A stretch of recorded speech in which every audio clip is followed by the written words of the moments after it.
Hello everybody. How are y'all doing today? Hopefully well. Hey Nate, sorry about the confusion earlier. Hey Piranha, welcome in. Oh no, your streak. I bet you it's because we double streamed one day with the collab and you weren't able to make the other one. Sorry about that, my guy. It was a good one though. I hopefully the VODs should actually be fully caught up by the end of the month. So I'm excited for that. We finally caught up to the backlog of VODs that we had for like, I think we were 6 months behind at one point. It was bad. But hey, you know what? We did it. We did it! Let's go! But yeah, no, the confusion earlier was, since yesterday was the first time that, we did the spoiler stream for subs, and so I started the OBS in where it only notified subscribers, and so when I started today, I was like, oh shit, I didn't select the other thing. So I reset the stream to try to switch it over, only to find out that it like started with everyone. Like the default is everybody instead of sub. So I was like, oh, well, I just reset the stream for nothing. Yeah, so pretty funny, but yeah, so welcome to a I'm not gonna say normal Tuesday, but hopefully where y'all at, you're having really good weather, because looks like we've been having some pretty good days these last 2 days. Like the temperature is pretty much perfect, and it's luckily see, normally I don't really like spring as much because I get spring allergies, but it looks like the things that I'm allergic to hasn't started blossoming yet, so I'm able to enjoy the nice weather without dying. But yeah, no, we're hey Shadow, welcome in. How are you doing? I'm doing pretty well, thank you. How about you? How's your weekend? How has your week been doing so far? Any plans for today? We're going to be working on the game dev stuff, so at the very least we're going to try to make some progress with that. And I'm also looking, and it seems that we haven't done game dev in over a month, which makes me go like, okay, where is the time going? Why is there? Okay, so like, I know some days we skip. I get it. Some days we're not feeling good, so we skip game dev because it's the end of the week. It's like taking a Friday off to, like, when after a like busy work week kind of deal. And so I give myself some leniency with that. But like, look, hold on. Let me pull it up for y'all. Look. February 3rd. That was the last time we worked on this? Oh no. Oh, well, okay, that's fine. This isn't great. This kind of sucks. This and this is also kind of suck. I think it's partly due to the fact of I think some of that might be me canceling, and then some of that might be the event, and then I took off 2 weeks, if I had to guess. Been alright, just chilling, getting ready to head to class. Oh, which class is this one? Some of y'all have been taking some really good, really cool classes, so it's always fun to hear about it. I think Alarian was working on robotics, I want to say, or at least what looked like robotics. I remember him talking about the like throwing something at high speeds. I feel like it was a tennis ball launcher. Scripting and math. Thank you for specifying JavaScript, because I would have assumed scripting in a like narrative sense. Potato cannon? I think so, yeah. I think it was a potato cannon.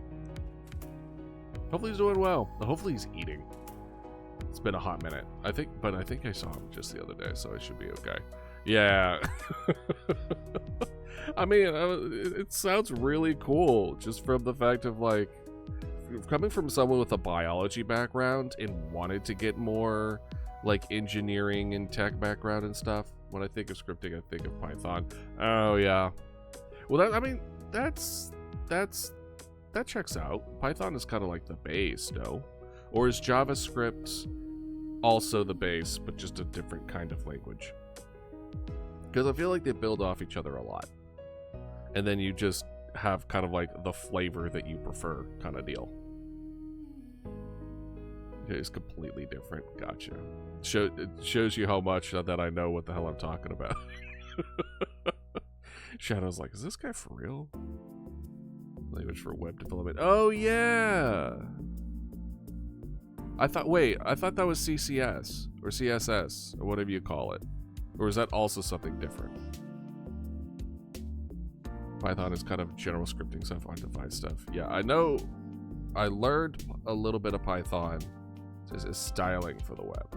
So JS is kind of like build HTML as content for the web. So JS is like the structure, and CSS is the appearance, and HTML is like the furniture.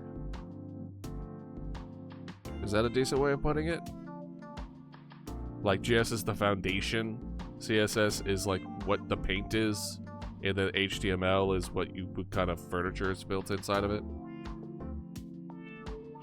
But this is how you get like a button stuff to work. Oh, so JS is like the door.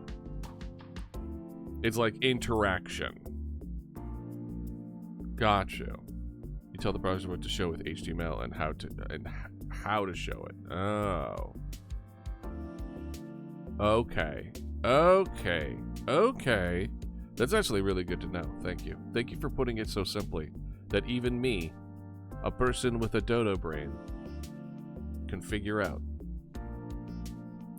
We say that Idealist and Mama Dodo are separate people, but at the same time, I will pull out the dodo brain for my own convenience at a moment's notice.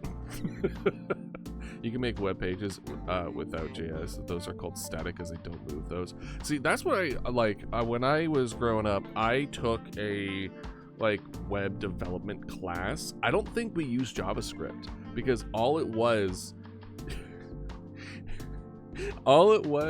was a website that is just chock full of different dragon pictures. That's all it was. Got an A in the class though.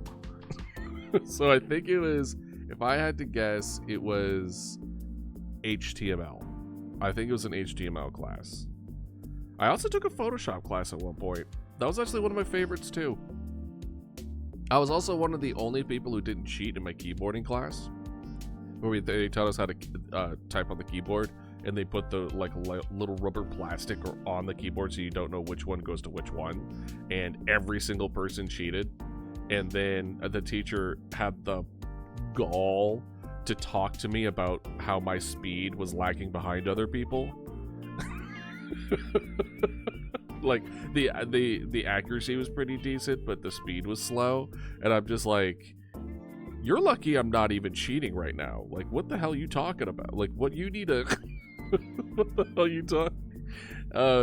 But you know, honestly, what increase, and what they should probably do nowadays, because this is how I learned the best. AIM, AOL Instant Messenger, talking with my like in high school with my high school girlfriend was how I really got proficient in typing. Just talking with people via only through the messenger is the best. It was the best way for me to learn.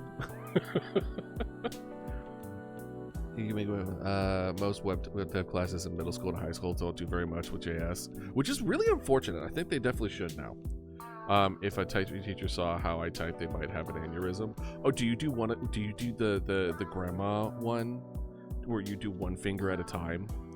Like, you don't put like both hands on the keyboard. You just have like one finger pointed down, and you just go really quickly. Do you do that? The grandma method. I call it the grandma method. It's similar to You know what's it called? When you bowl and then you do like the two-handed throw underneath your legs instead of like trying to mimic the bowl throw for bowling. But yeah, no. Why are you calling me out like that? Listen, I'm not that old. Listen, all of you are younger than me, so like, I can call you as old as I want. I'm just gonna be older than you. I type with one finger, kind of. Most of the keys are either with my pointer finger or right hand or middle finger with my left hand. Really? So you don't use your ring finger at all? You don't even use your pinky for shift? Oh, are you one of those people that instead of doing shift, they turn on and off caps lock?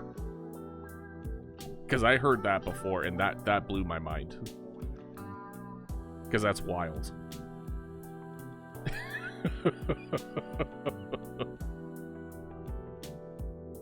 Yeah, pinky finger is for shift. Okay, cool. Okay. I heard that, let's see. What about spacebar? Do you use your thumb for spacebar?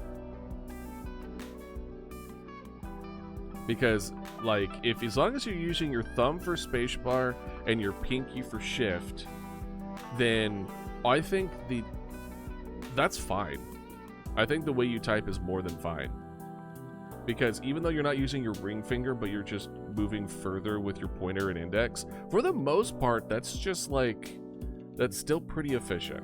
That's still like, you're still close enough that I would think that it's still relatively fine. It's like hybrid grandma and real typing. Yeah, like it's kind of like an in-between. I think that's still very acceptable. I'm just trying to think. Just because I'm just trying to like imagine. Oh, actually, what is my typing speed? What is y'all's typing speed? Like, there's a thing that we can do, right? Like a site.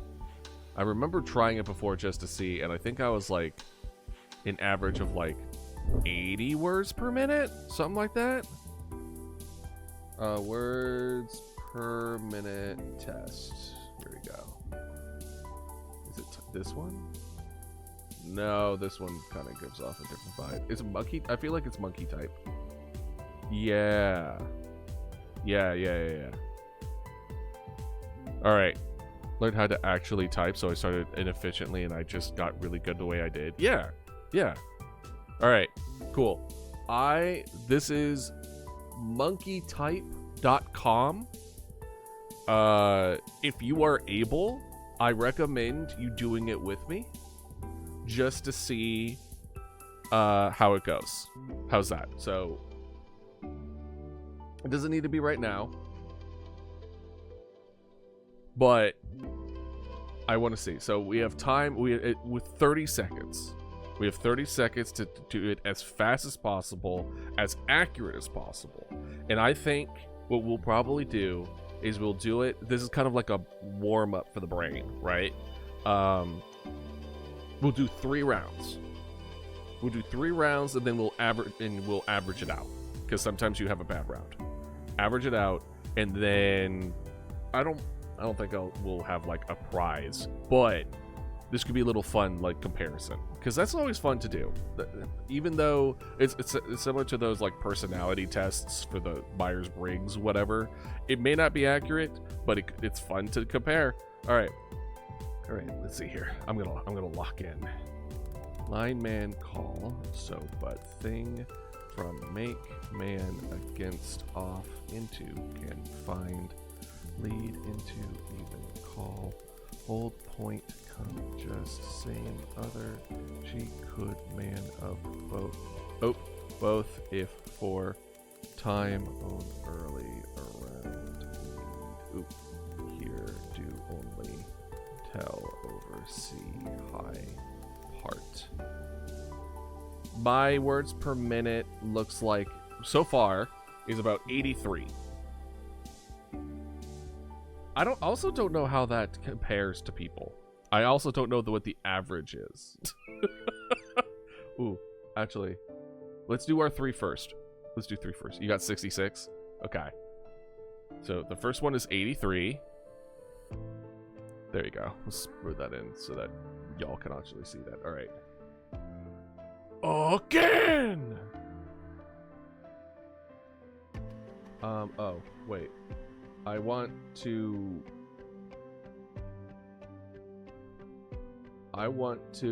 refresh. I don't want to repeat the same one twice. Oh, here we go. Perfect. It should be different. Okay. And go.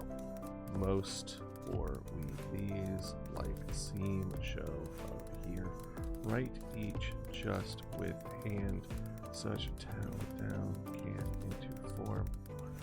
Through early one govern the time thing where at develop so way since oops into turn large mask work tell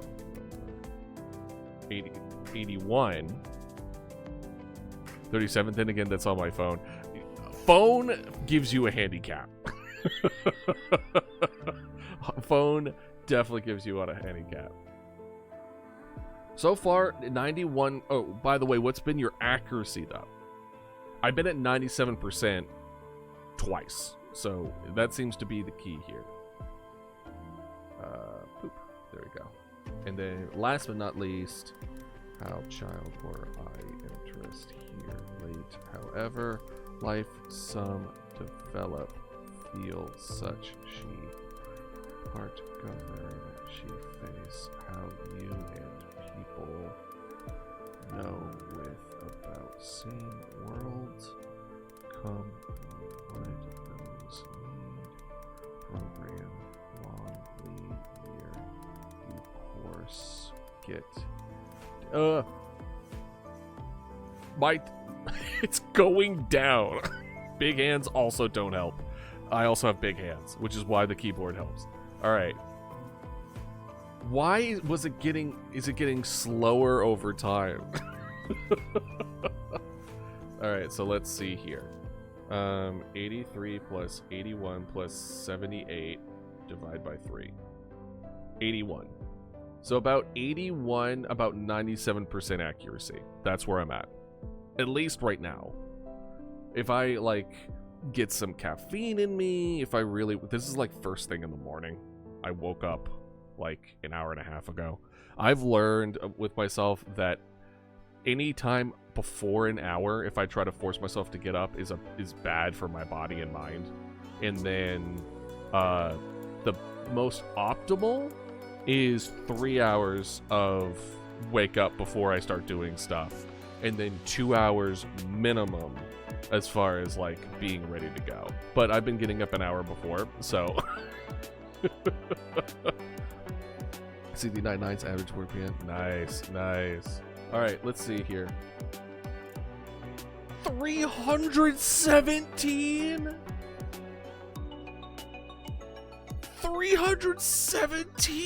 words per minute. What the fuck?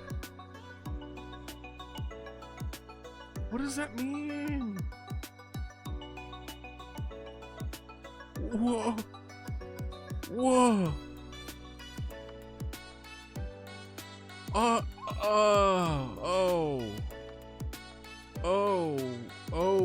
Oh no.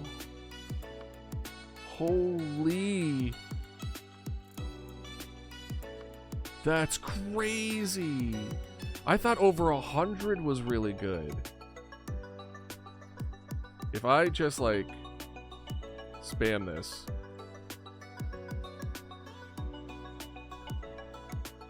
Like, you don't even get into, if you don't break 200, you're not even in the top 1,400 people. Bro, I had an office job. What the fuck? Oh my gosh, the accuracy was 200. It's 200 words per minute at 100% accuracy. Whoa. Oh, there's a difference between like 15 seconds and 60 seconds. So the top most for 60 seconds is still like 280 at like 97%. What the hell, dude? That's crazy. People be crazy, dude. Damn. Like, damn. Like, damn. That's wild. I mean, don't get me wrong. I consider, like, I think 80... Let's see here. Hold on. Let me Google.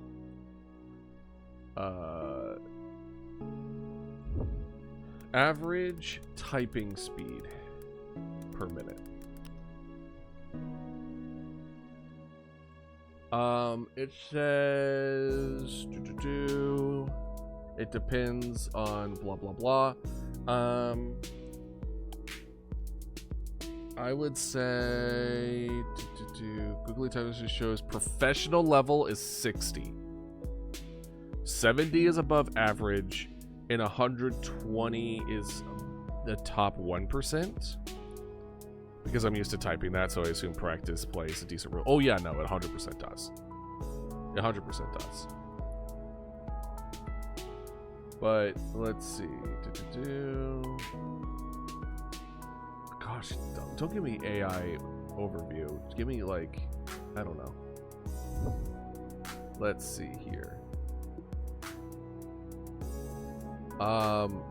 Yeah, so at 66 or 69, you're like right on that edge, Shadow. I'm seeing a chart where at 70 per minute, you're way above average, and you're good for typing jobs. I think 100 or more is what I'm seeing consistently as like top 1%.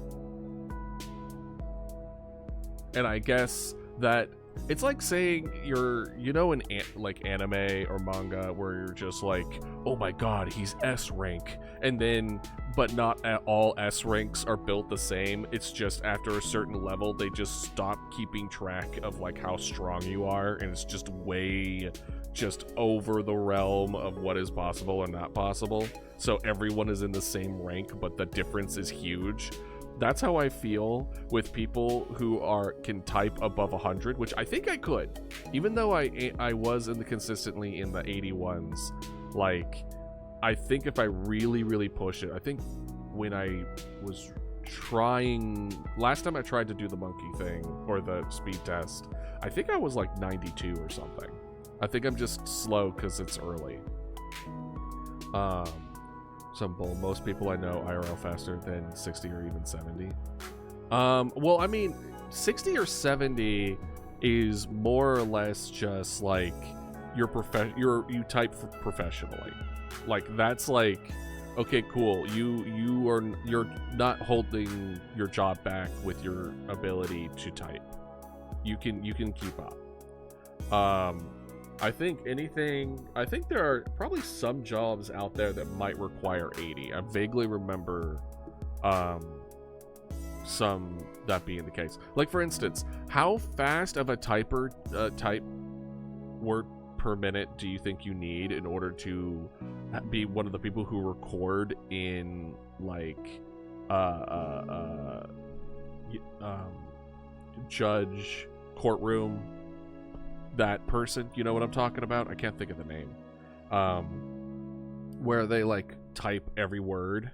I think once you need faster than that, you use stenography keyboards. What is stenography? What is that? Graphy keyboard. What is that?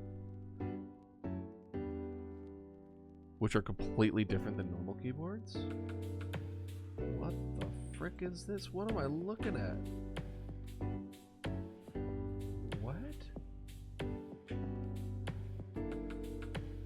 Well, I mean, I didn't know they used different keyboards. I didn't know that was a thing.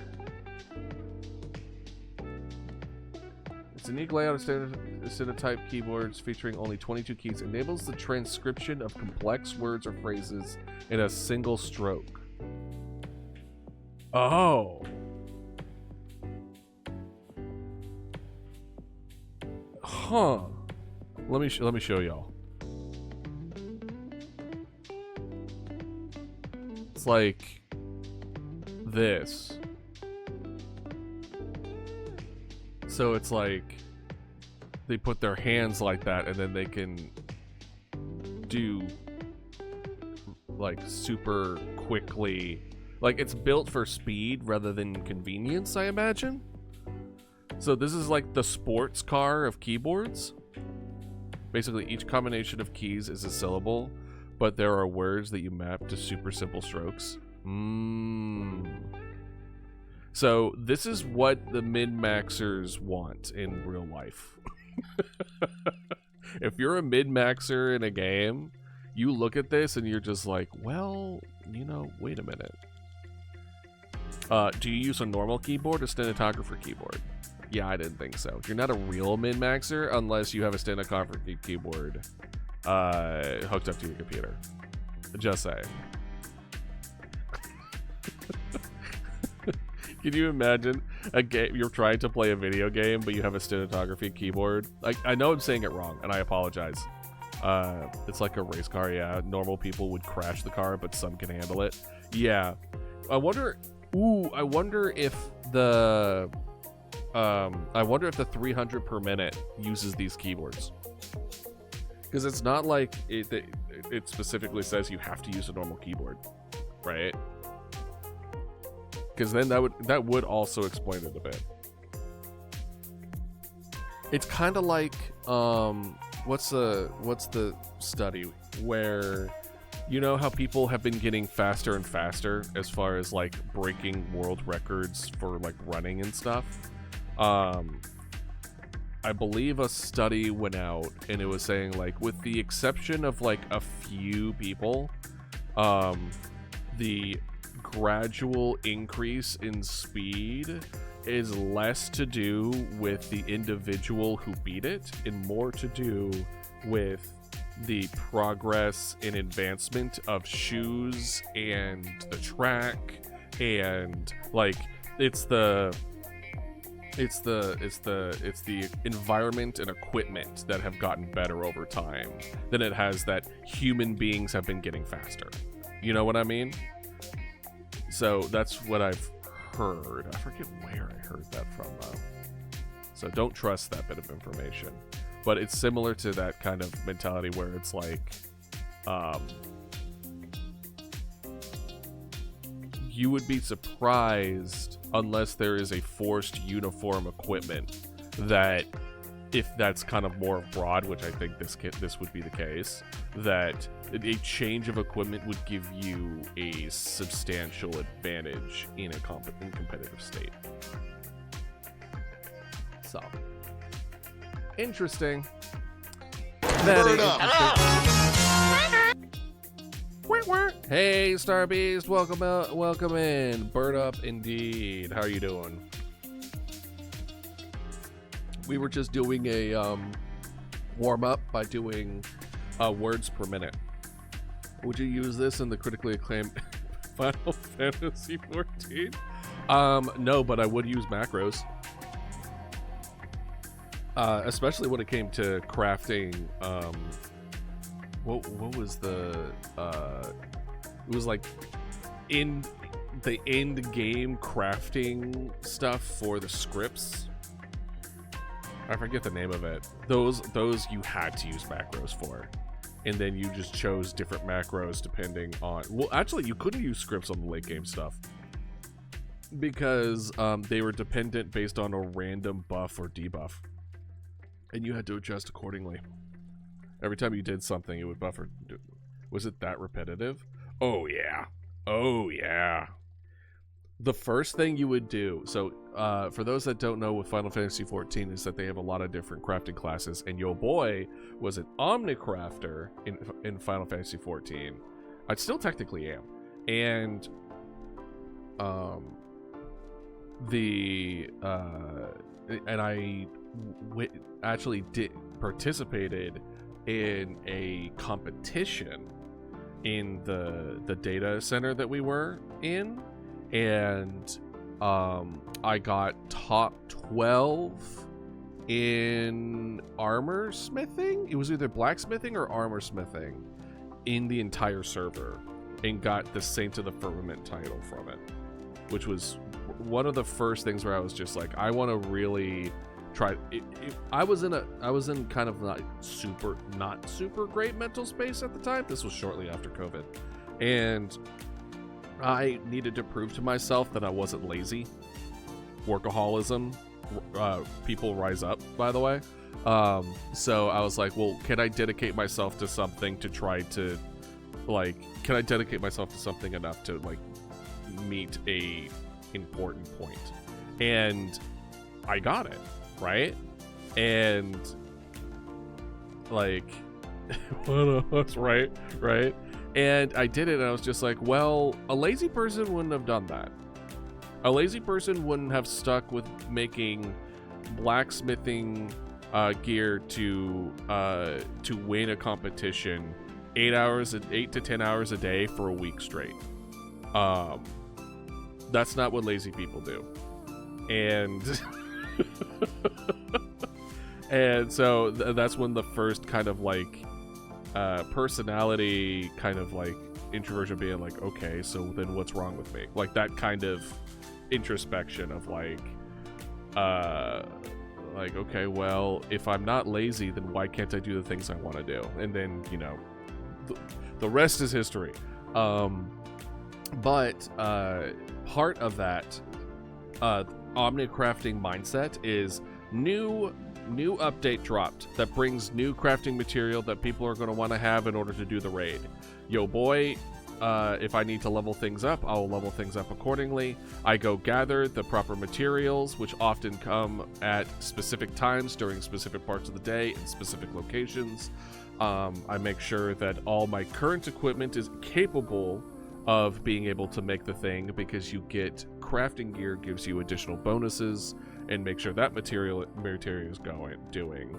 And then the shiny hunting event from 2 months ago. Yeah, exactly, Piranha. And then once all the resources have been gathered, because I'm not, listen, I'm an omnicrafter, I'm a freak. I'm not that much of a freak. So I look up online to see what the actual freaks have made as far as their macros and that they've posted. And then I copy that one. Yeah, Piranha. I bet you push yourself hard. And when it comes to really pushing yourself, you just understand that you're gonna pay later. The more you push yourself now, the more you're gonna pay later. And once you're able to actually make everything, then, or I know I can make everything, I see what other people do with their macros, which I was getting good enough where if I stuck with it a little bit longer, I probably could have started making my own macros, because I was starting to understand the mentality behind it just from pattern recognition. And then once the macros have been written, no, actually, you know what? The most difficult part is typing out the macro on a PS4 controller. That sucked.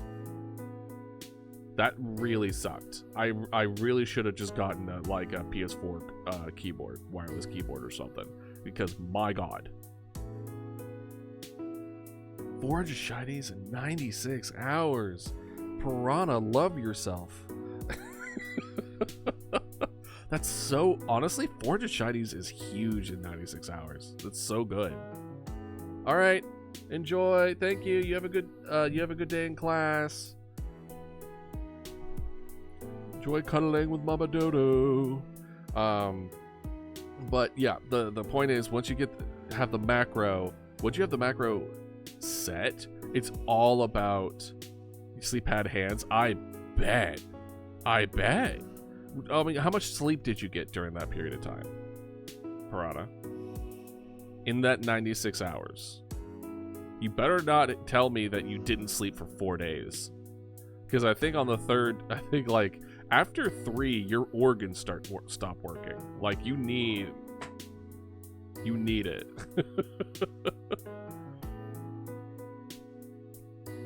Actually, that's a good question. How long do you need?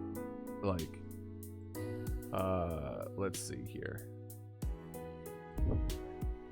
How long do you need to not sleep before the body starts shutting down?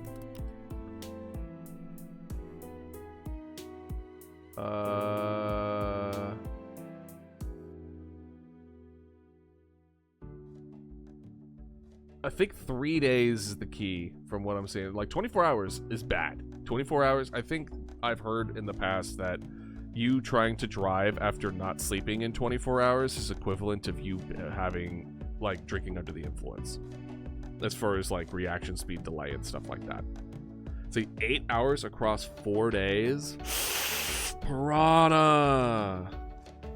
I passed out at some point. Yeah, I definitely bet. I bet. I'm getting flashbacks to the one time I tried shiny hunting. Yeah. Why? So was the competition for 4 days? Yeah, send me the thing. I want to see. 96 hours. Also, just straight up, 96 hours, 400 shinies is a lot for 96 hours. I would have thought, like, that's like what? That's 400 divided by 96. That's 4 shinies an hour. That's a good rate. And if you did 8 hours, it's even less, right? So assuming you did 8 hours, that's like what, 88 divided by, or 400 divided by 88. Wait,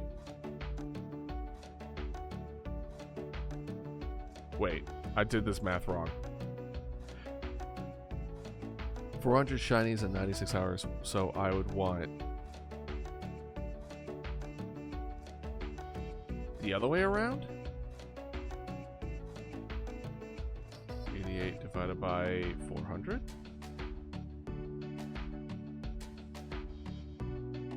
I can't math. I cannot math.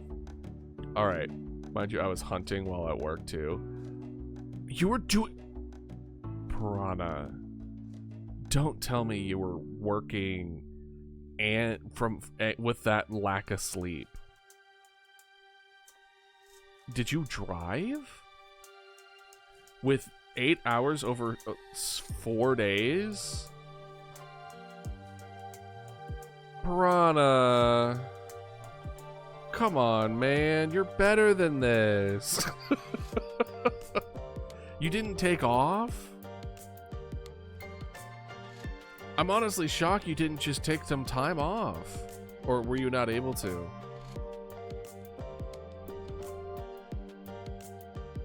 Oh, no. Well, I'm glad... Oh, I'm sorry, dude.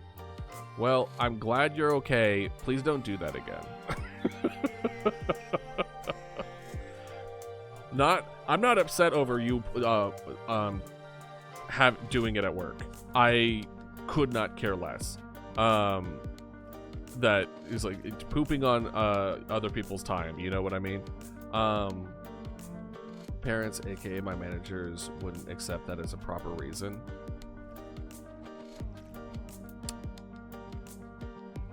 Let me tell you that you don't need to have a proper reason to take off work. So, just saying, it's one of the benefits of being an adult. You could just be like, hey, this is the reason why I'm doing things, because it's important to me. And anyone who judges you for that can go eat rocks. From what I hear, they're kind of edible. This is a joke. Do not eat rocks. Yeah, like, I never liked the mentality a lot a lot of people have,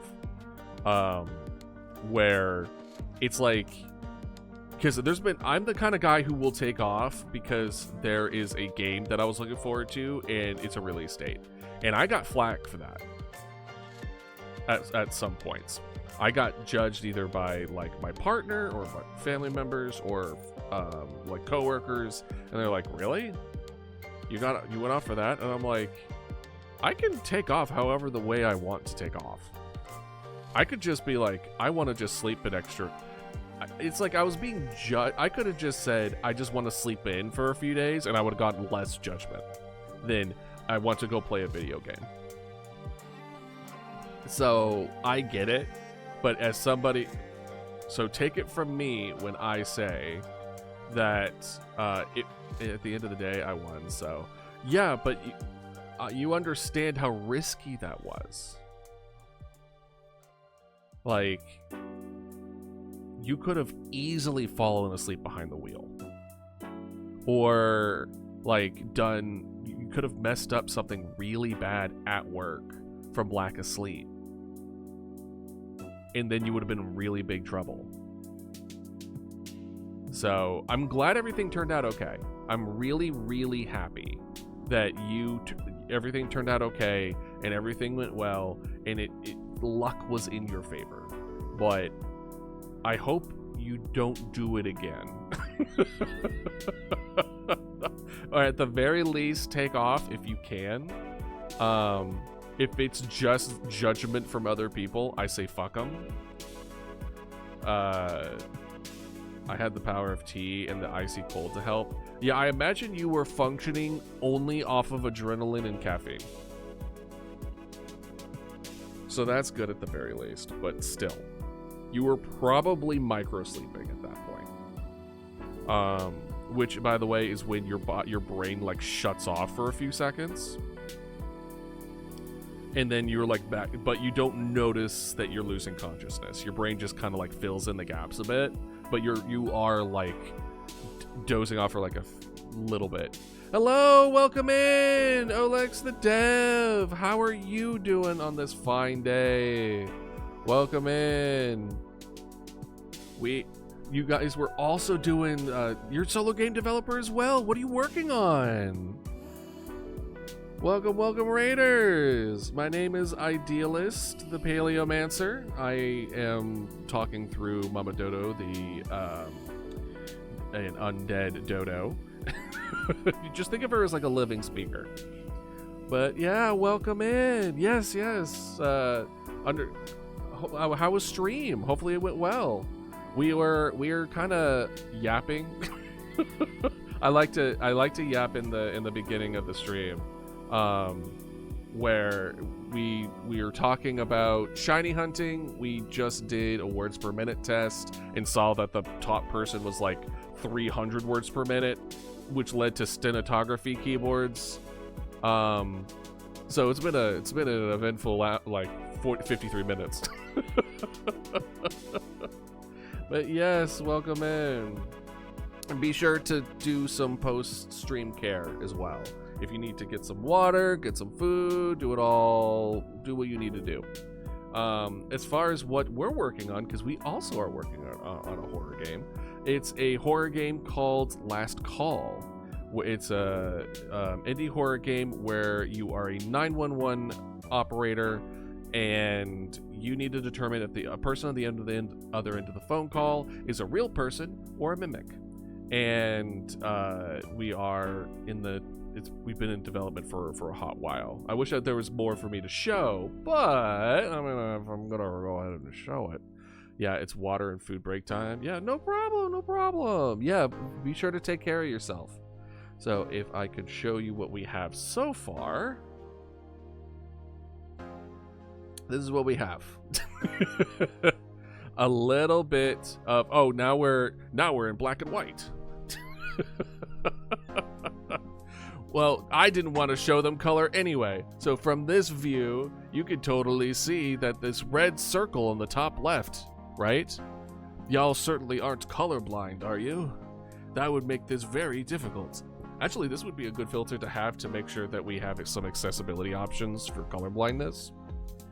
in which, by the way, one of the key ways to help prevent that is to make sure that you have different, gosh, what is it?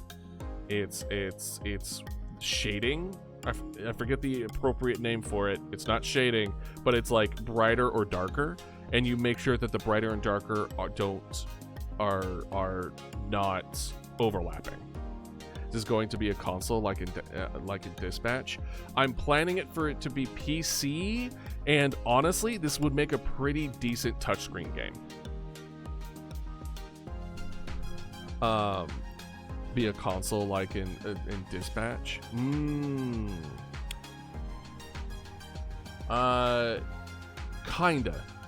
Kinda.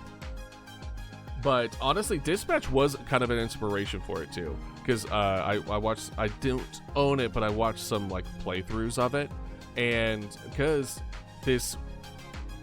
they have a similar kind of response deal. And I've also looked at like other 911 operator games out there, but their focus is more just like choosing the right responses.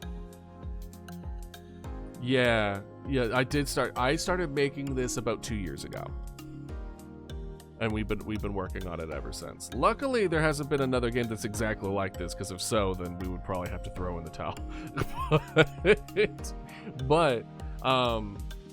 But no, it's more like if you combined a 911 operator sim with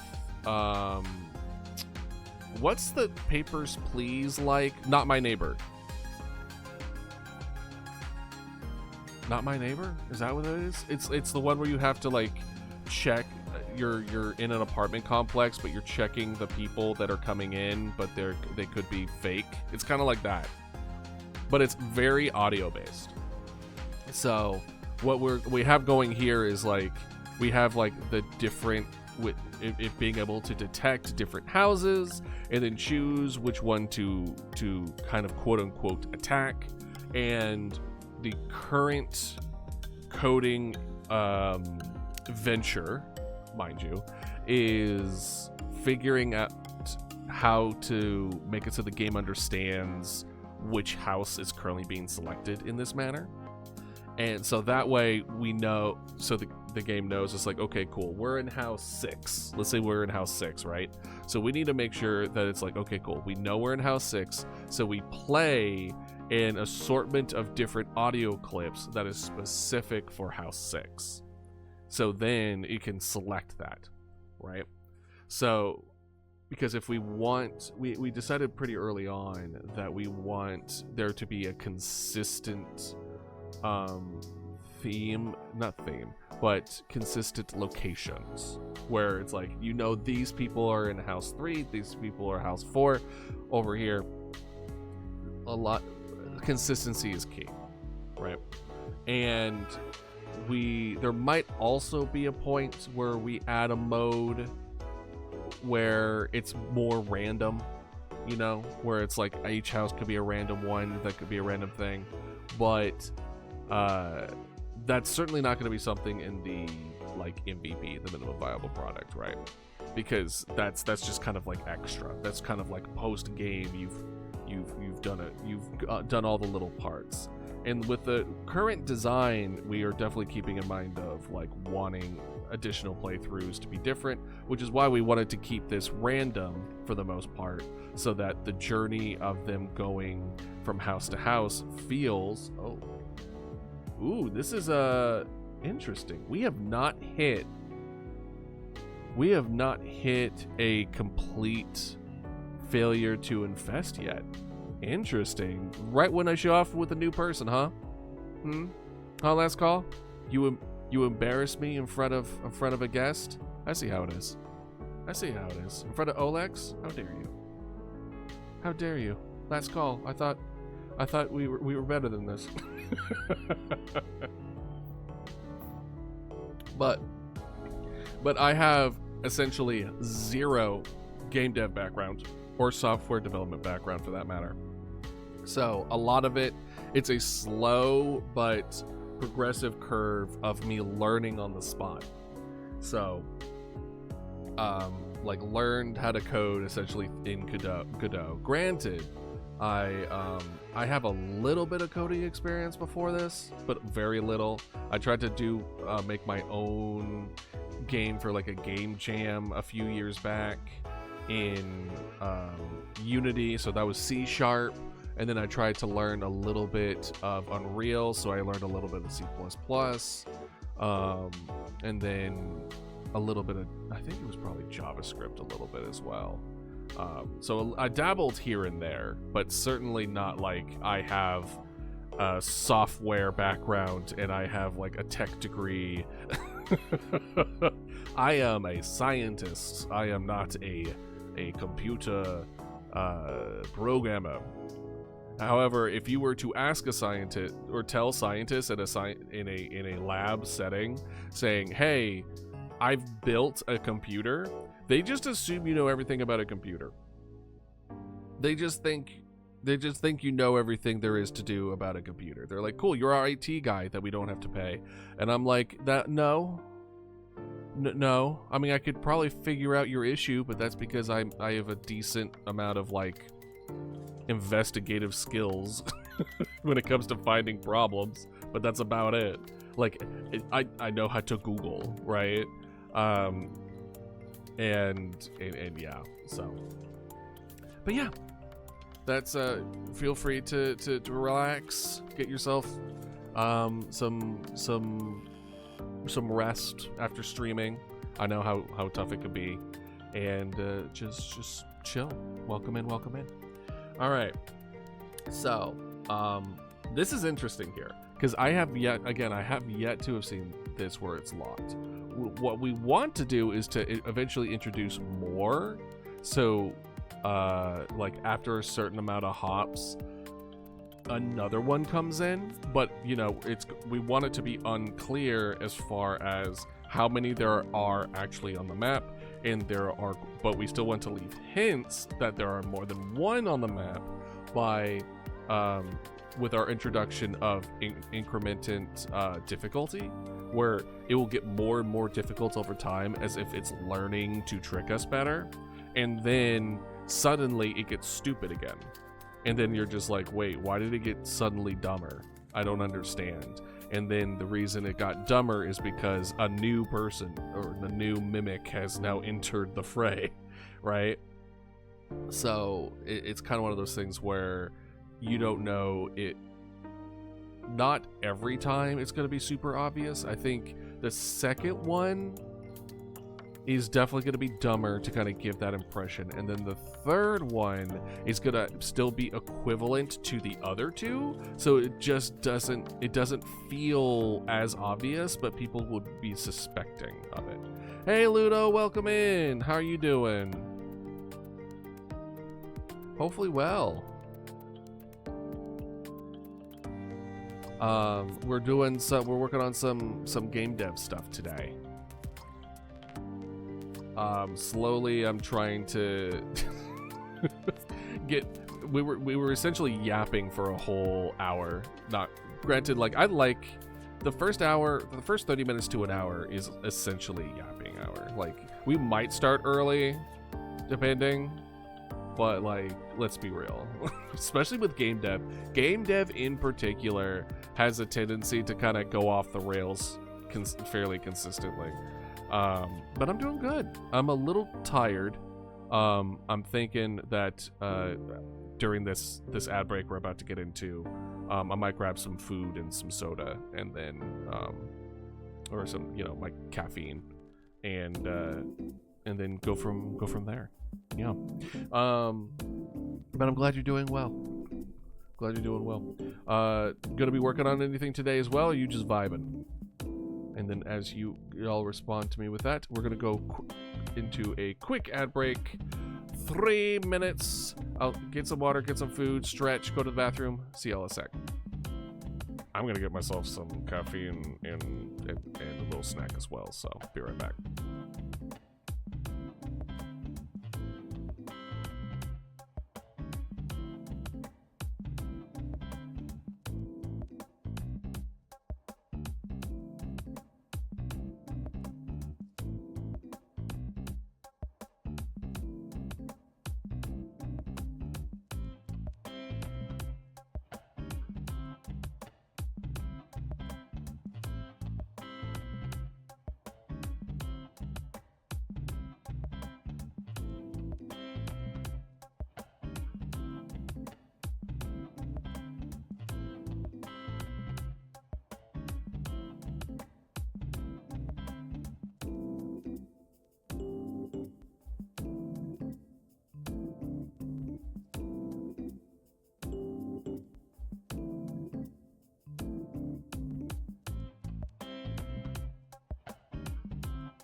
All right, I am back. I have peanut butter crackers because that's my snack of choice where I don't really have to prep anything. And I have a Dr. Pepper. There are sparkling. See, I'm a sparkling ice fan, girl, guy, boy. I'm a fan. And I love their caffeinated ones, and it was not a soda of a caffeine drink that I actually enjoyed. But they don't have that here after I moved, so it's I'm not able to do it. And that's awesome. You work on your commissions. Awesome. Well, best of luck. I'm sure it's gonna turn out great.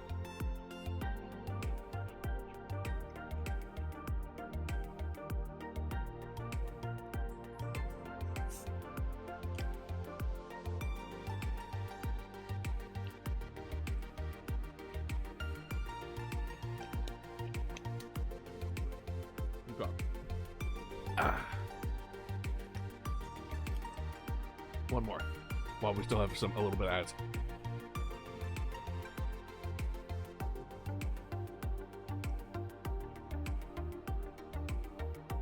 Welcome back.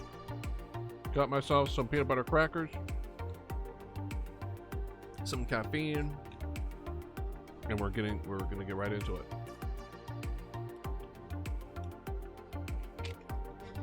Okay, so this got stuck for the first time because we're introducing more mimics. It's okay if they get stuck. The other mimics coming in will fill in the gaps. And it will be fine. It will be fine. We'll be fine. But we'll also, during testing, we'll be able to tell. Hopefully. Maybe. Perhaps. Okay. So, what is it that we're going to be doing? So, last time we finished, goal is to finish character checklist and continue working on the current location decision. That's not how you spell, that is how you spell decision. Finish character checklist for now. Creative character narrative? Idealist. Created character narrative tab. Okay, hold on. What is this? I have too many tabs. Can you tell? Character checkboxes. I have seen Game of Thrones, including I watched it. I was current when it came out. So like I was part of the public societal like hype train for it and the disappointment at the end of it. But I haven't seen any of like the peripheral ones, like the House of Dragon stuff. How do they handle people? So I remember this being a checklist of every character that we make, we need to make sure that we answer these questions for their responses, so that way, regardless of the situation in which the player finds themselves, these characters feel like real people. And then character narratives. What is this one for? High schooler plays. Oh, character narratives are different specific characters that we want to add. Crazy cat lady and then a high schooler where they just... Oh, okay. So this is just putting in the narrative of each individual character that we put into. You didn't miss much? Yeah, I don't think I did. And like people talked about how good the new thing was, but I was like, I haven't even watched super like amazing series. Like I still haven't watched Breaking Bad. I haven't watched what was it? It was the one that was the League of Legends series that actually was Arcane. I haven't seen Arcane, which is really crazy considering I'm using it as an inspiration for like my own stuff to make. I don't know how something is an inspiration if I haven't consumed it yet.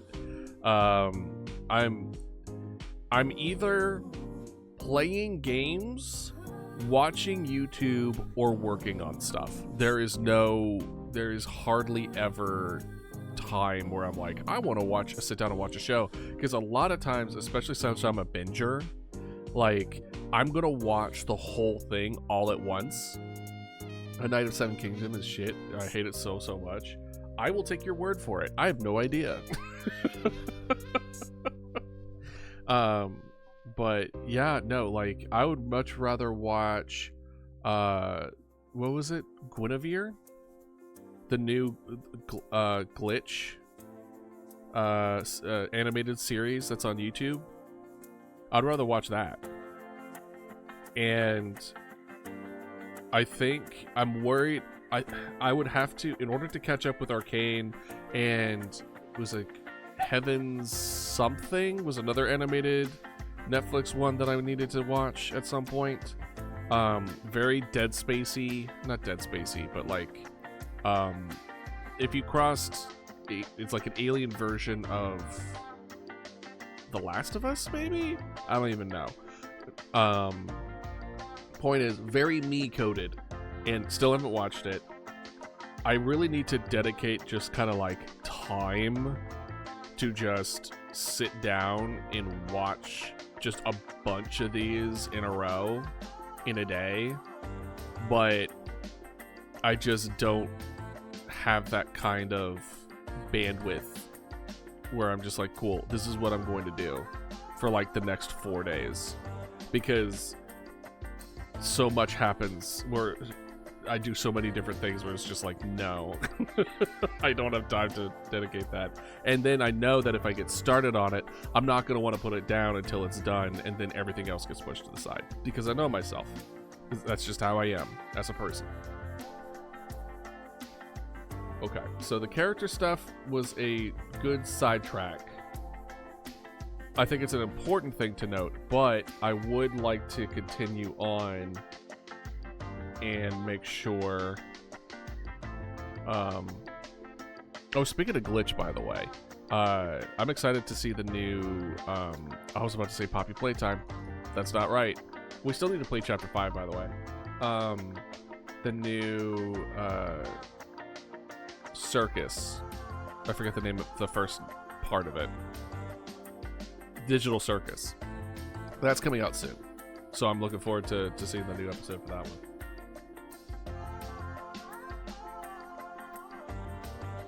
If you haven't seen it, I recommend it.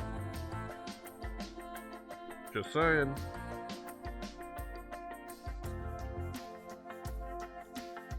Okay, so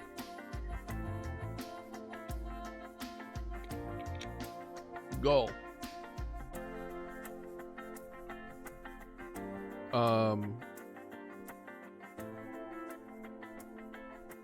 We're just copying this.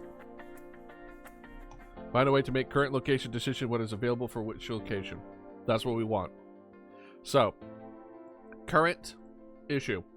Current issue is let's go ahead and refresh that. Don't you watch TV shows in the background while drawing? I usually do YouTube in the background while drawing. Because if it's a TV show that I want to watch, I'm just going to pay attention to the show and I'm not going to draw. It has to be something that is something I've seen before. Like, it used to be, granted I didn't draw at the time, but it's an equivalent in which I was like studying, right? It used to be like Family Guy or South Park or something, where it's just like, it's something that I've seen before. It doesn't demand too much of my attention. It's not catching my interest necessarily, but it's nice to have like those moments that I need to have like a micro rest of my brain, where it's just like I need to unwrinkle it a little bit, so then I zone out into what I'm watching a little, then go back into what I'm focusing on. But if I have a show like Arcane or something, where it's something that I really I'm looking forward to watching, then I'm not going to want to draw. I'm going to want to focus on what I'm looking at and be sure to take what I can for inspiration from it. So like, what's a good one that I listen to? Creepcast for is like a podcast is really good to listen to. But I listen to that more when I go out and do like errands, and I just have that in the background on my phone. But when I'm drawing, honestly, when I'm drawing, it's probably like VTuber clips. Like VTuber, like clip compilations or whatever. Not like super short ones, but the ones that are like 30 minutes long of like a whole VOD or whatever is nice to have in the background, because it's amusing, but it's not demanding of attention. And I think that there's a sweet spot when it comes to funny little things like that. I do love Creepcast too. Hell yeah! Represent! Lovely. No, Creepcast is good. It's great. I recommend it. Anyone who likes anything horror is good. As soon as I heard it, I was like, Wendigoon and Papa Meat? Like, I was like, okay. Alright. And then I learned Papa Meat has their own like Magic channel now too, Magic the Gathering. And I like Magic the Gathering too, and I was like, okay, I didn't know he was he partook. That's also how I learned about Pay Money Wubby. It was through like Magic the Gathering, like stuff that they put out. So like, it's kind of funny how I'm loving that I'm seeing people branch out beyond just being labeled as like a one thing, where it's like, oh, it's the guy who makes really good, albeit uncomfortable animations, and is also the guy that I like to watch Magic the Gathering stuff with, right? Because as somebody who also is trying to do multiple different things, it's nice seeing that the internet is a lot more accepting of that now. But I think the rule, I wouldn't say the rule, but the recommendation still applies. I like to listen to all the Tomorrow's audiobook, Too Well Drawing. Oh, that's actually really good too. That's actually really solid. Listening to an audiobook actually would probably go pretty hard while drawing.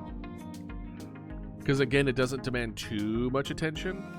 So like, I think any podcast would be pretty solid while drawing.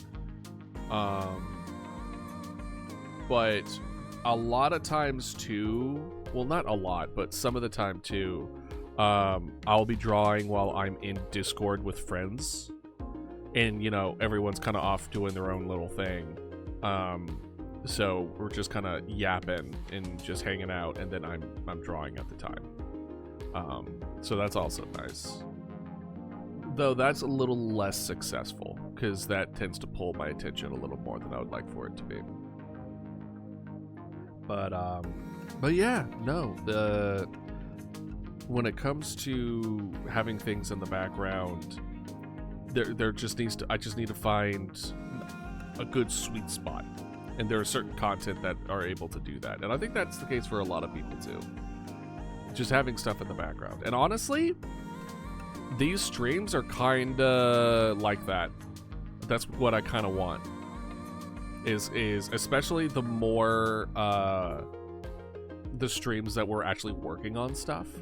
I want it to kind of feel like we're working on stuff to get our own stuff together, kind of vibe, where it's like I'm working on a game, someone's working on drawing. I love to have artist friends, would be fun. I recommend it. I really, really do. There are some art communities out there you should be able to, especially in the Dino community. I think they would be more than happy to welcome you in with open arms. See, like, though I am artistic and I am learning to accept my skill level, which is a good skill level. I'm trying to anyway, like, I have friends who went to art school. Like, they have been doing art for a long time. So I'm the comeuppance when it comes to my friend group of like getting better and better with art over time. Granted, they also still get better and better with art over time. Oh gosh, there's one friend in particular who I need him to continue doing this. He hasn't done it in a while, and I'm going to tell him tonight actually. But he draws such good Pokemon. I don't mean in the sense of like, oh my gosh, it's hyper realistic, or oh my god, no, it's like charming. It's so good. We foam over our mouths foam over whenever we see it. And I'm pretty sure he participated in one of the card art competitions, which I also wanted to do at one point, but then got overwhelmed immediately and didn't do anything about it. So anyway,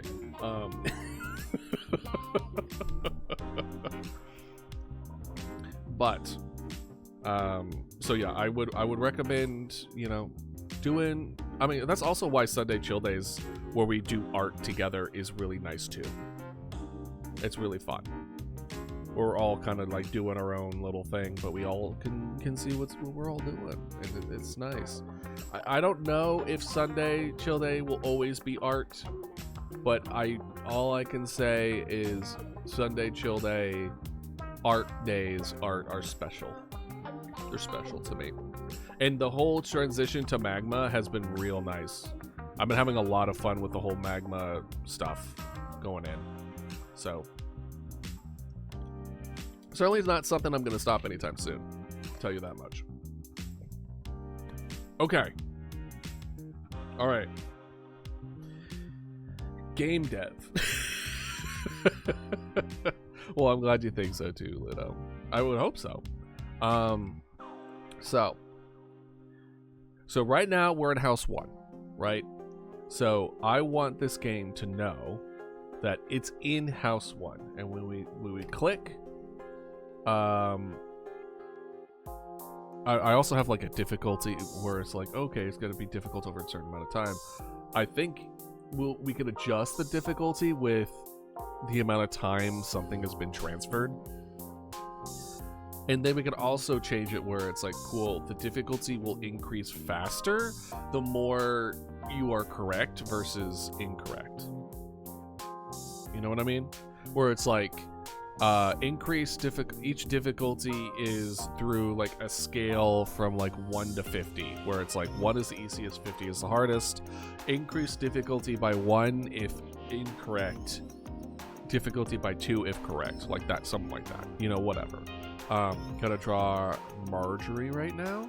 Finish working on my comm sketches. Ooh, who is Marjorie? If I am even pronouncing that even close to being correct. Ludo's like, what the fuck did he just say? It's like butchering a name. But congrats on finishing the sketch. That's good. That does remind me I need to open up the comms. I still need to do that. Maybe I'll do that this week. This week has been relatively busy just from the perspective of like doing the extra stream yesterday and kind of getting a vibe of how it feels doing 4 streams. Granted, this weekend we did 5 because we had a collab. And I have a feeling we're going to have more collabs in the future, so 5 might not be that far-fetched. In the future for the weekend stuff, which is a lot. That's a lot of streams. Like, but if we had to cut something, what would we cut? Marjorie Tyrell from the Game of Thrones. She's my absolute favorite character. Hold on. Let me Google. See who you're talking about. I'm better with faces than I am with names. I'm really bad with names. Marjorie Tyrell.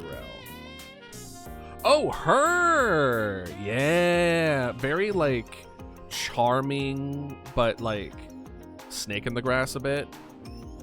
No, she's cunning, is the way I like to describe her. She's very intelligent and sharp. I like her a lot too.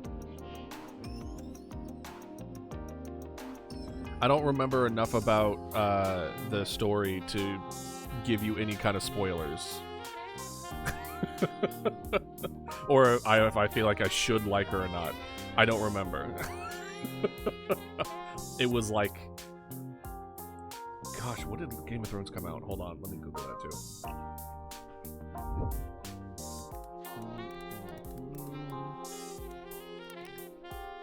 Game of Thrones came out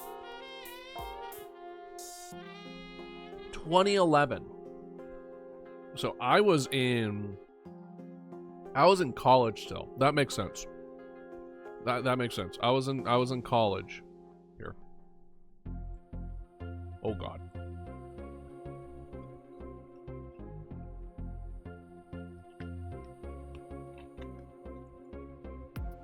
April 17th, 2011, and concluded 2019. It was 8 years of that. I'm on her like a widow. I mean, she's your favorite character, so yeah, I bet. And that also is a good sign of a good character design. Just saying. All right, okay. All right. So, we go to church. So, what we have here, the way that we have the spread, imposter spread, this is not it. We need to do better with our coding. Is it detection? I think it's detection. The way that we do it, here's that, and then choose 2.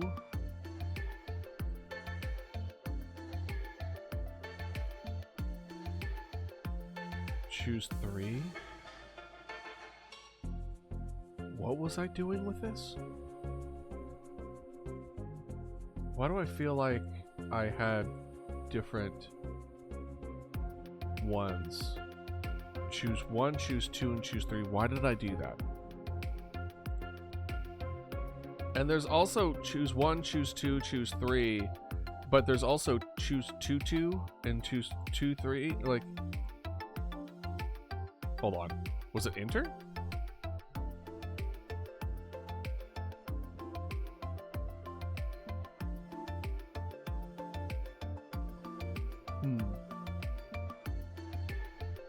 I've only finished one find out of her so far with Am.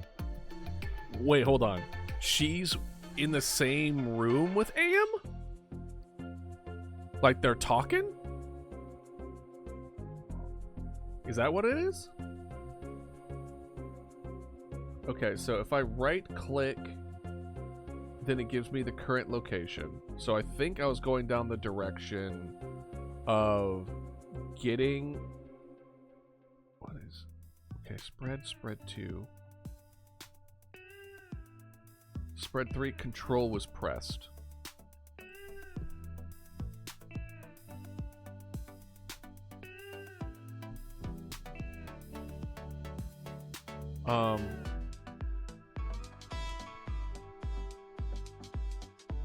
Huh.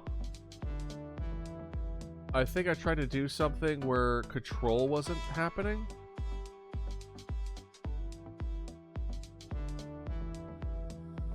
Are you sure it isn't shift? I don't see anything on here that says that is pressed. So let's do shift was pressed? Interesting. What was your thought process behind it? Why Am? For those that don't know, Am is the robot that is that tortures humans because he's really mad about it. Oh, right. That's right. Spacebar, we were separating between an incorrect choice and a correct choice. Shift is they got it right, so it doesn't take out the thing.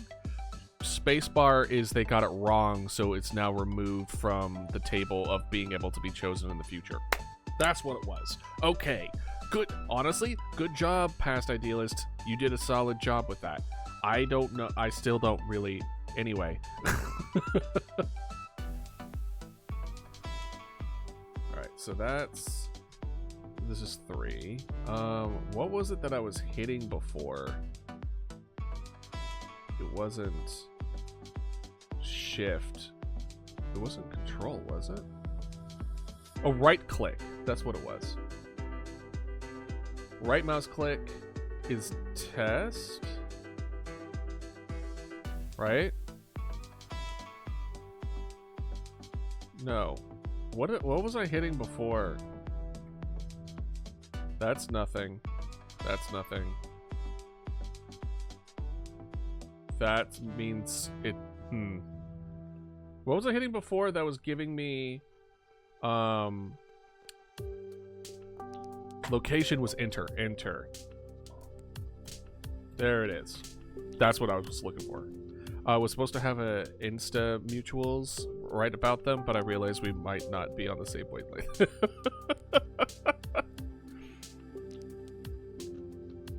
To have an Insta mutuals right about it. But yeah, it's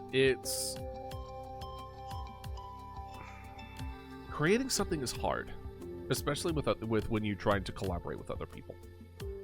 Y'all want to make sure you're on the same page of stuff.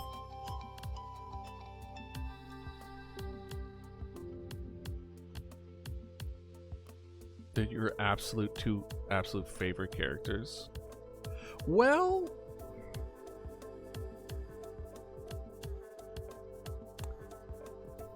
let's put it this way then. Let's put it this way. Because I have a feeling this is going to start a rant, and I apologize. I remember back when I played League of Legends, way back. I play occasionally now with friends, but whatever. I remember being really frustrated when like you have all these diverse set of characters that are enemies with each other, and they have like backgrounds, and it, like in the lore on written form, like there's a lot of depth there. And I remember being really frustrated because it's like, well, what if they're enemies but they're on the same team?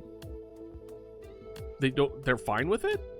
There's nothing more that comes about it. They're just fine with it. They're on opposite ends, and then now they're on the same team, and nothing comes from it. And I remember being so frustrated, being like, there's no progress and time or space or story or narrative or collaboration or anything like that. And then the game Evolve came out. And for those that don't know, Evolve was a game that doesn't exist anymore, that is like a 4v1 where you're on an alien planet and you're trying to hunt down a giant alien, but the alien is also played by a person. Very interesting, very cool. It really sucks that it didn't pan out. I think it was just, at least for me, the reason I pulled back from it was because they did a lot of microtransactions way too quickly, and their balances were too slow. Anyway, that's not the point. The point is that during the drop-in, it was probably one of my favorite parts because the characters would talk to each other. Similar to what they do with Marvel Rivals now, which I'm happy for, but deeper, where you get fed lore through these characters interacting with each other when they didn't even know each other, but they're kind of put towards the same goal. So I'm mentioning this is because I'm a huge fan of having diverse characters that wouldn't normally be interacting because they are now put towards a common goal. So in this case, when you have these two characters from very different universes, I think it would be very interesting to have them be put together and have for a common goal, because then you think about these characters in a new way. Like, how would they respond to this new person that you're introducing, right? And there's some merit and maybe merit is the wrong word for it, but there's some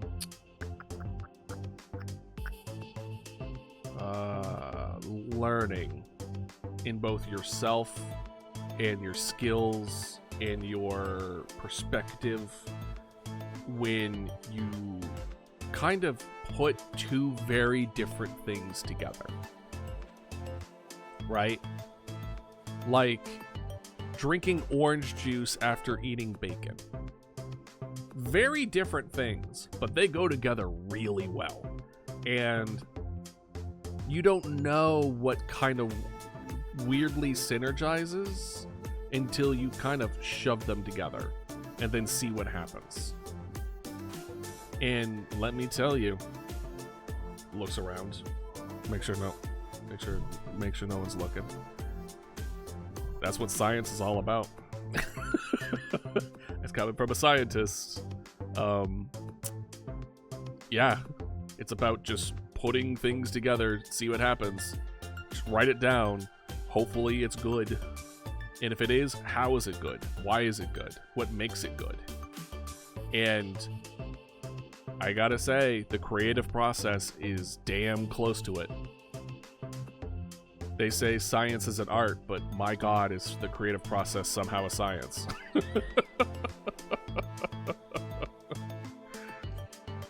Oh gosh. It's honestly really awesome to have perspectives on both sides of that kind of stuff. Which gives me some comfort, not gonna lie. As somebody who has chosen a particular career path, only to then turn around and essentially, I wouldn't say throw it all away. It feels like I'm throwing it all away.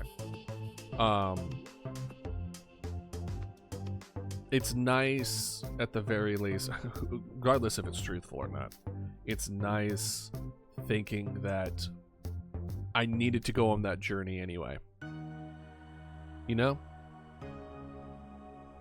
That's what needed to happen in order for me to get to be successful in a new path.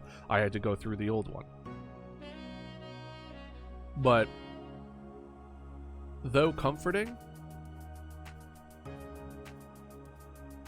I'm not convinced that that's a real thing.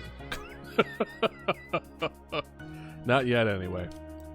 But for now, all I know is that I have a lot of science. Multitasking, good for you. Well, I mean, when it comes to careers, it's not necessarily recommended. Let's say I have a lot of life experience, is the way that the professional world likes to delicately put it. I have a lot of life experience, and by that is in I've lived in a lot of different places, and I've worked in a lot of different jobs. So what I bring to the table is more often than not a different perspective on things, which has been a good thing and a bad thing. It's good in the sense of like I bring new solutions, but it's bad when they ignore those solutions. And I'm like, why don't we even try? Oh God, I still remember what I wanted to do was so one of the biggest problems in my opinion, and when it comes to the scientific area, is inventory. And if you have any idea what that means, is that you need to keep stock of what comes in and out of the building at all times, and this stuff is like very important to make sure that it is stored correctly and documented correctly, because trying to get more of it is really difficult and expensive, because at least in the place that I worked, they came from people. If we mess it up somehow in the lab, they have to then call that person in real life and extract more of that something. It's a whole thing. So it's very important to make sure everything is good to go. So it's something that we check constantly, all the time, every week, to make sure that everything is okay and is where it is. And let me tell you, I want to say like I would say 1 in every 3, someone misses something or mistypes something or whatever, and then so much time gets wasted. So much time. It's crazy. So what I wanted to do was that I wanted to make an automatic Excel spreadsheet so that once we put it in and once we use it, because we use some of the material, right, over time, every week, which is another reason why we need to check it, because we use the material. So when we use it, it automatically takes out from the inventory, and then we don't have to check it every time. Instead of something that's a weekly thing, we could like move it to a month or move it to every couple of months, depending on how accurate and consistent people are with it. And I wanted to spearhead that for our team, our little team. And what I was told was, sorry, you're not at a high enough level that we could teach you that, how to do that. In other words, I wasn't in IT, so I wasn't allowed to be given the training necessary to complete the task. So they just told me to suck it up, essentially. And I'm like, I was willing to put all this work in for you to make everyone's lives easier. And y'all were just like, no. You're only a senior scientist. Which is wild. For them to say that. But that's how it is in a lot of places. And it's one of the multiple different things of what burned me out to that, professional arm of life. Is the desire to help and change and make things better, and being told, no, you're going to suffer. We're going to make it so you can't do anything. And you're just going to have to deal with it. And I'm like, well, how about I just go instead? How about I just leave?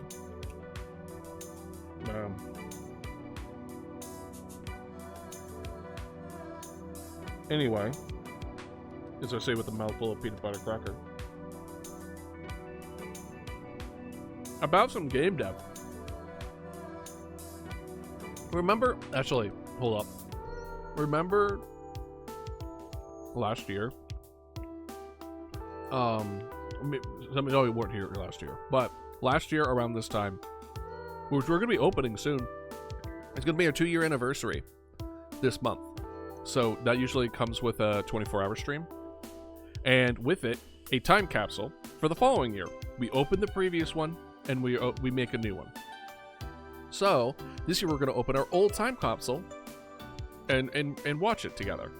And I remember saying, like, man, I plan on releasing that game. This game right here. I plan on releasing it. Because if I remember correctly, let's see if it's up. Let's see if we see it. Hold on.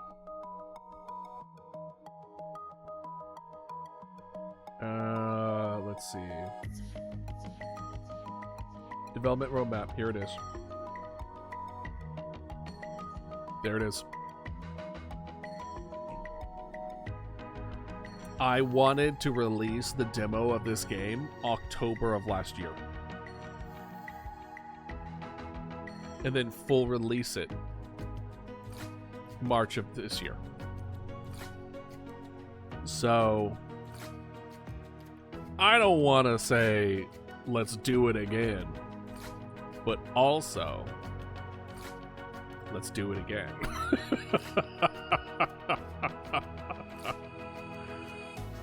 I do like the idea of creating the demo for October. I really do. The demo, by the way, is a prequel to this game, where it's essentially the same thing.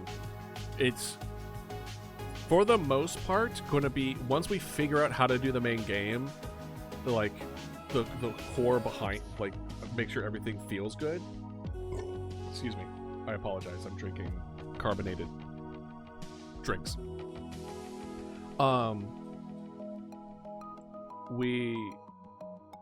Essentially, it's going to be like a copy paste. It's going to be a lot smaller. It's going to be a lot. So I'm kind of skipping ahead, and I apologize. The demo of this game is the moment where the main character gets picked up from a hospital, from like a very, I'm going to put hospital in quotations.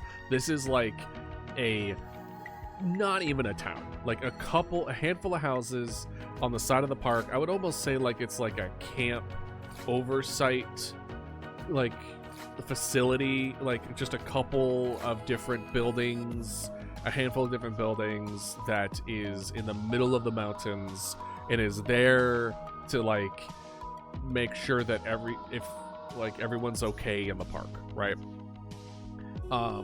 So you have this really, really, really small area, and then the main character ends up needing to be treated at this facility because something happened. Something happened in the forest, right? And then gets picked up by their brother and then drives off into town. So the game starts as soon as they leave, and you learn that this mimic stuff started happening immediately after they left. And you play the game as you would normally, aka you get calls that you need to make sure that are real or not, but it's in a much smaller scale, where you have only like a handful of people. I want to say like maybe like the main game has like 36 people, and this demo might have 10, maybe 10, maybe closer to like 5. And you know, I think the biggest thing is just going to be coming up with a good enough story and coming up with the art assets, fresh art assets for the demo. But everything else is going to be exactly the same. It's going through the same process. It's going to be using the same code, all that. Because then when the demo comes out, then people could be like, okay, cool. One people. When the demo comes out and people play it, the feedback that they give us will also help like find any potential issues in the code, potential issues in the game design of itself that we can then adjust in the main game, which would then be coming out 6 months later after we've adjusted things accordingly. So I think it is a good way to introduce the idea to see how people respond to it. And it would also put it out there as far as putting it on people's radar. And with it being made into a prequel versus just like a small just like, oh, it's the part of the game, but it's like the first round and then you only get one round or something like that, right? Where it's like it's exactly the same no matter what, but that doesn't give the right impression because we want them to be a feeling of replayability. So the demo is a fully by itself. It still is like a random choice thing, or it's still like it's different. There's still narrative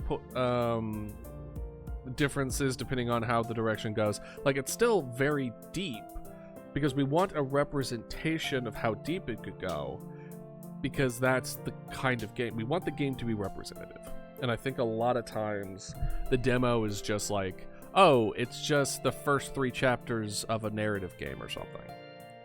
But if you want to see the rest of it, you got to play the full thing. And it's like, but you didn't really show off everything there was in the main game.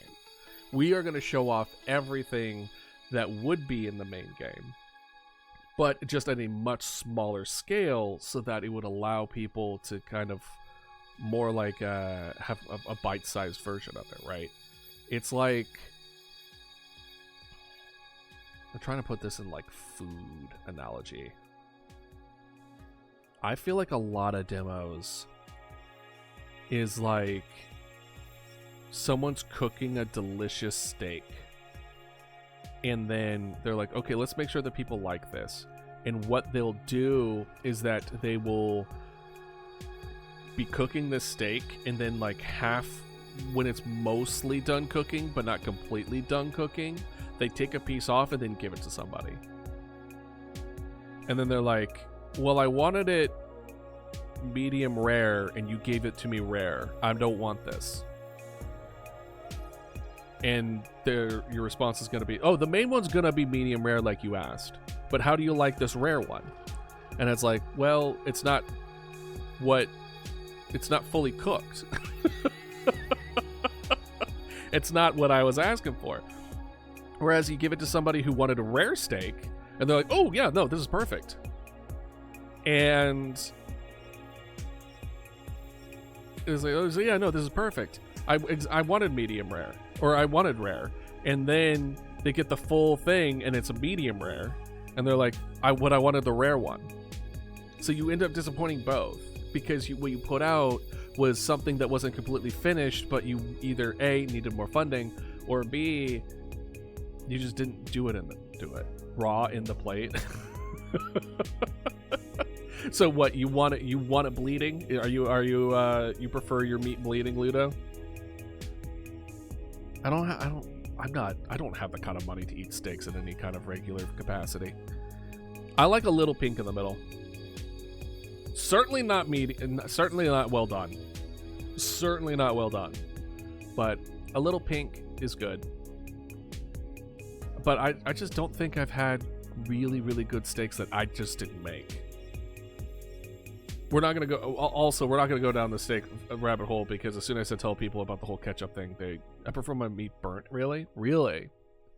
Interesting. Do you like that char? Is that the reason? Because at that point, it's just more, it's less to do with it being burnt and more to do with you like the Meyer. It's not Myers-Briggs reaction. I feel like that's combining the Myers-Briggs personality test with the actual name. What is it called? But like before. Got you. You're vegetarian. Oh, completely understandable. I think we had this conversation before about the reasoning for the decision for vegetarianism. I feel like this feels a little deja vu-y.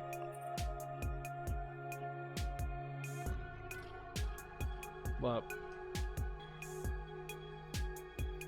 anyway, that's my analogy. Whereas the way I want to do it is, I want to essentially make a medium rare steak, and I promote that it's a medium rare steak, and then I give you, almost to the side of a medium rare steak, I have a much smaller cut that is being cooked alongside and is prepped the exact same way, and then I give them the smaller one to see if they like it. Because if they don't like it, I lose less food. I have to toss less food away. But it's as much smaller, but it's prepared the exact same way. Burnt was your way to go? Well, interesting. Was there a reason why that you just didn't like it, like, cooked otherwise? Was it a texture thing? Was it a flavor thing? Do you remember? Because I feel like burnt, you lose a lot of the flavor. And I feel like the texture is very, very chewy when you go, or tough and dry when you go too far. And for me, steak, I think my biggest complaints with steak is the chewiness. But I don't know if that means it just wasn't cooked properly, because more than likely it was. Because when I cooked it myself, I didn't have a chewy problem, really. Occasionally I would, but for the most part, the chewiness wasn't really a problem. And that's my biggest problem with steaks. Usually whenever I go out to eat steaks, is that I eat it and then I'm just chewing for like half an hour. And I'm like, this sucks. And then I just spit out whatever's like I've been chewing on for the last like 15 minutes. Because I'm just like, it's not going down. And it's not small enough to swallow, so. Can't remember, but I wouldn't eat it otherwise. Still do that to the vegetarian patties I buy sometimes. Yeah, I think you just really like the burnt on the pan things. Which, to be fair, is fair. I know I like my green beans roasted now. I used to have them sauteed. But oven roasted, oh, when they're like crunchy and well seasoned, forget about it. So good. But yeah, so that's my analogy when it comes to the demo is we are prepping a much smaller version of the main steak that we're preparing for people and then getting people's reaction that way versus just taking a piece of the main steak before it's done and then putting it in front of people and seeing if they like it, right? And wait, and yeah, I'm trying to make it like some days ago. Still doing it, but wow, what a timing. Hello, hey Toast. Is this the same one you were working on a while back, or is this a different one? Because it's been a hot minute. Because this is the same one I'm working on. Yeah, great. You want to see it? It's probably not too much different from when you saw it. I'm gonna be so real. This is it so far. So we now can move from house to house. This is the infection spreading. We can now move it where you get it correct so it doesn't take out the house so it can be still selectable again. And then if you get it wrong, the house is not selectable anymore. Currently, we're working on it so that the game knows what house we're selecting, so that way it knows what sound bites to use, because each house will have its own selection of types of calls that it can send out and responses accordingly. So we need to figure out a way where it's like the game knows what house it is, and it's not just doing that, right? So that's where we're at, but I've gotten sidetracked every part of the way. And we're talking about the demo, like specifically I wanted to release the demo of this game last October, and I put that in perspective of last March when I put that forward. So I have a feeling this March, with our 2-year anniversary, it's just gonna stay the same, but this upcoming October we're gonna have the demo out. And I was doing the analogy of what I think most people do is they put in the context of serving a steak, where you're making a medium rare steak, but what a lot of people do is that they cut a piece of that steak before it's done being cooked, and then serving that piece to people, asking what they think of it, but the steak is rare because it's not done cooking. So then people who don't like rare steaks won't like it, and then people who like steaks will like it, but then won't like the main game because it's a medium rare steak. Whereas what I want to do is I'm essentially making a steak and then like a smaller like another steak that is prepped the exact same way, so that when people bite into it, it's a medium rare steak that's prepped the exact way. It's like, yes, more of this, please. They just take one bite of it and they're like, yes, this is exactly what I want. And I'm like, cool. And then I give them the whole steak and they're like, cool, this is exactly what you provided for me before. Well, not exactly, but like adjacent. We don't want it exact, because if it's exact, then they would be like, why would I play the main game? The demo gave me exactly what I needed for it.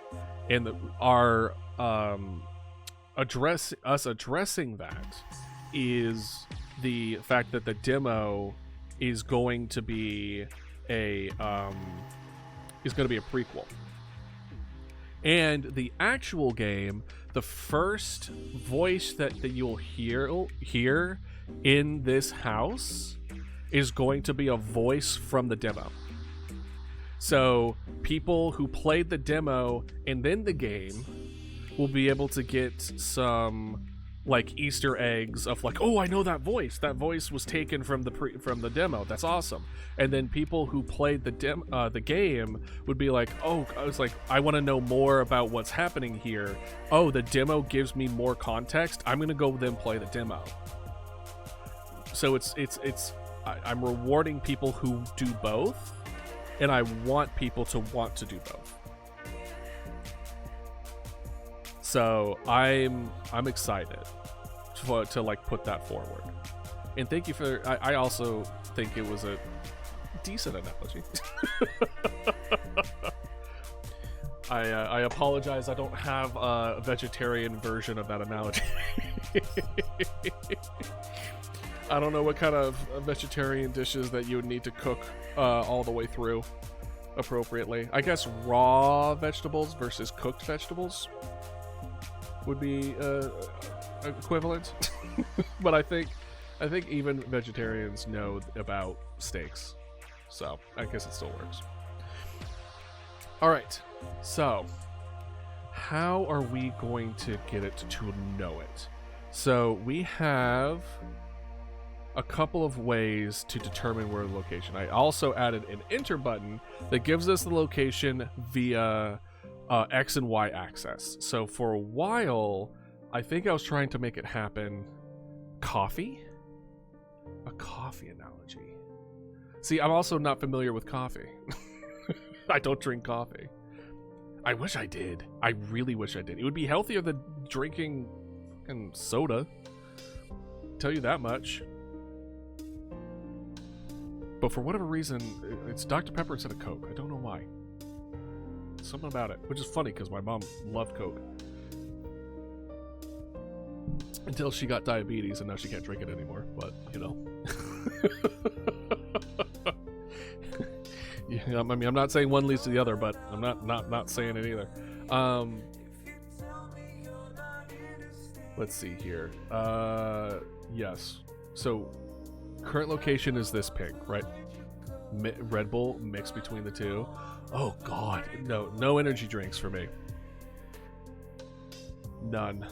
I really wish that there was sparkling ice caffeinated here, though. That would be my go-to. I would just get a bunch of those.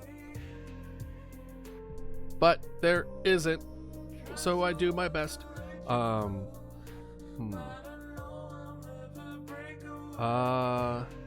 know what? Before, I know we are just refocusing, but it's time for ads. I'm gonna run to the restroom. Everyone, get some water, get some food. Do what you need to do. I will be right back in like 3 minutes. Bye.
All right, I'm back. I wasn't too late, was I? Hey, Ratty, welcome in. This is like, do I stream during your peak nap hours? I feel like I do. Because I feel like yesterday you were... No, yesterday it was the ping didn't work. But welcome in, Ratty. I don't know, it just feels like I remember you saying that a lot. Not that I'm saying it's bad. A lot of my friends are professional nappers. I get it. I am not. Napping for me is never a smooth experience. I don't get up from naps going like, oh man, I feel like a new me. I feel so refreshed, and then sparkles fly out from behind me as I prance across the meadow.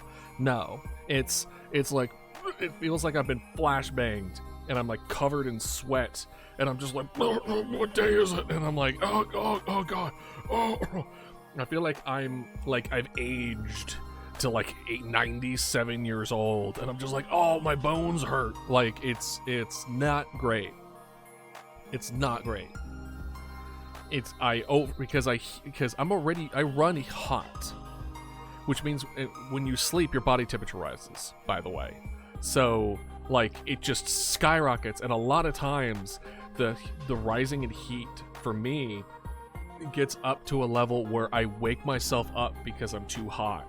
And that like sudden removal from REM sleep is like a mental backlash. I've had naps where I have completely forgotten 99% of my knowledge and awareness, and I'm like confused and just like, I don't know who or what I am, and the dream that I was having is like merged into reality a little bit. It's been a bad time. Some naps have been real bad. But, you know, not all of them are like that. Sometimes I fall asleep while listening to, like, YouTube or whatever, and then I, like, clock back in near the end of the episode or something, and then it's just kind of whatever. But I don't feel refreshed, you know? I'm not saying every nap is, like, a flashbang, but a lot of them are. But I can't think of any that are like, oh, that was nice. I'm so glad I did that. I never took a nap and was glad I took a nap. Which is really unfortunate, because it seems like it would be a whole thing. I feel like a whole new me after a nap. See, I wish I was like that. If that was the case, Ludo, if I felt that way after naps, I wouldn't sleep. I would just take naps throughout a whole 24-hour period of time. And then I just wouldn't sleep like a full 8 hours. I wouldn't need it. Oh, it completely messes up my sleep schedule if I take a nap. If I take a nap, good luck going to bed at any point. My brain's just like, cool, you're good for another 18 hours, right? And I'm like, we slept for like 15 minutes. And my brain's just like, well, here we go. That's what I do during the holidays. Hell yeah. So I'm a little jealous of you nappers. I'm going to be real. Like that sounds like a superpower. It sounds like y'all learned. We had this conversation the other day. If y'all could take, how long are your naps? And that was just an example of like a short one, by the way. Mine run between 15 minutes in micro sleep to like 3 hours. That was until I took when they were trying to get my thyroid medicine down. They gave me way too low of a dosage, and then I was sleeping for like 13 hours a day. But that was more of a thyroid issue than it was that 3.5 is my prime naps. Yeah. See, my naps are a lot shorter than 3.5. Usually it's like barely an hour, if that, for my naps. Anyway, question. If y'all could choose any Pokemon move to be able to do in real life, what would it be? My vote was rest. Because not only would you be able to sleep immediately, it would recover all your health and relieve any ailments that you had. It is I'm just going to go to bed. I'm going to be, when I wake up, I'm going to be completely healthy and good to go. So rest was my Pokemon move. My vote. Plus, I think rest would not be 8 hours. The seed vampire thing? Seed vampire thing. Do you mean shit. Sprout? What was the name of it? The one where every turn you suck a little health out of them? Vampirain? Hold on.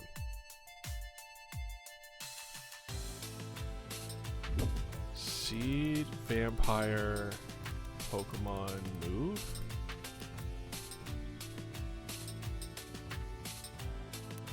Do you mean Leech Seed? Is it this? It drains 1/8 of its maximum HP of every turn and restores it to the user. Is it that one? So you want to be a parasite? Isn't that just being parasitic? Isn't that just... You're just sprinkling... How would you do it? How would you do it anytime very much? Just want to be a parasite. It's like, I want to be able to just sprinkle my seeds over a whole bunch of different people, like crop dusting a whole city with flying low on a plane, and then I'm just immortal forever. As everyone slowly just dies from being sucked by this leech seed that you planted on everybody.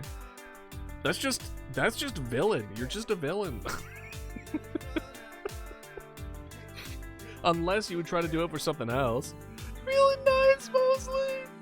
Oh gosh, I learned Ludo was a villainess in the making. Oh, that's funny.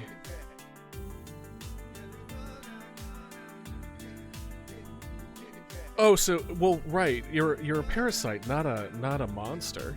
Parasites don't want their hosts to die.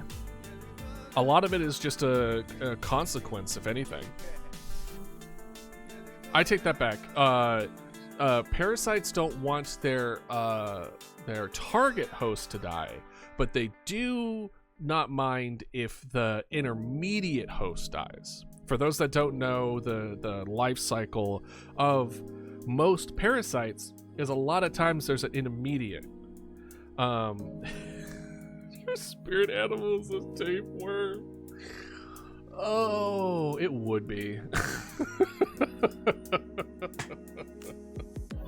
That's really funny. But there's an intermediate species when it comes to most parasites, aka it's like they're in egg form, and then in their larval form they'll infect like something. And I think, if I remember correctly, especially when we're talking about tapeworms, I think it's snails is the intermediary. Tapeworm, a life cycle.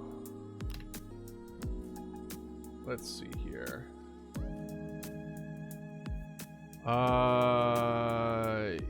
Yes. Here we go. It gets in our intestines. We spit out eggs. The eggs is then eaten by cattle and animals. It then incubates and develops in their muscle, and then we eat their muscle to then get reinfected. It's one of the reasons why we cook our food. For someone who likes tapeworms so much, you cook and you like burnt meat. I feel like those are both antagonistic. Or the little beetle that rolls around balls of shit, because I find them very funny. You mean a dung beetle?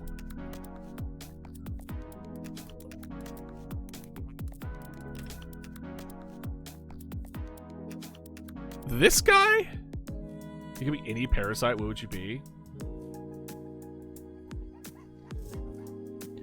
The one that turns the crabs into women is really funny. If you don't know that one, it's a parasite that infects crabs that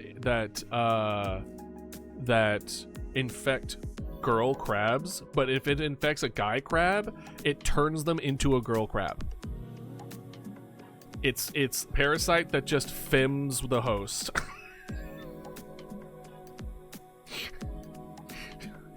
Parasites are wild, dude. Parasites are wild. Very interesting. I did a whole parasitoid ecology research paper in college. Parasites are very interesting, but not usually good for conversation starters. You know there's a dung beetle Pokemon, right? This guy. He evolves into this guy.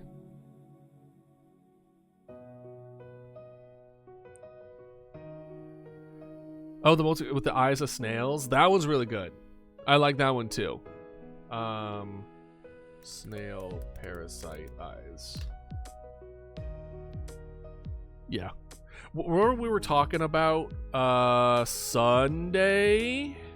Just toxic and fixing of me on stream. That's funny. Remember our conversation with concept design with the VTuber, and I showed what's her name? With like the octopus theme and kind of the eldritch and mind control stuff, and one of the little things on her head is mimicking this parasite here, of mind control parasite. Yeah, one of her things was like this, giving the impression it had a very similar color scheme, like pattern, where you gave the appearance of like, oh, mind control. She's all about mind control as well. So again. Character design, huge, awesome. Like, partly of something like this, where it's like, it's an adjacent kind of theme. I would just blast disco snails all day.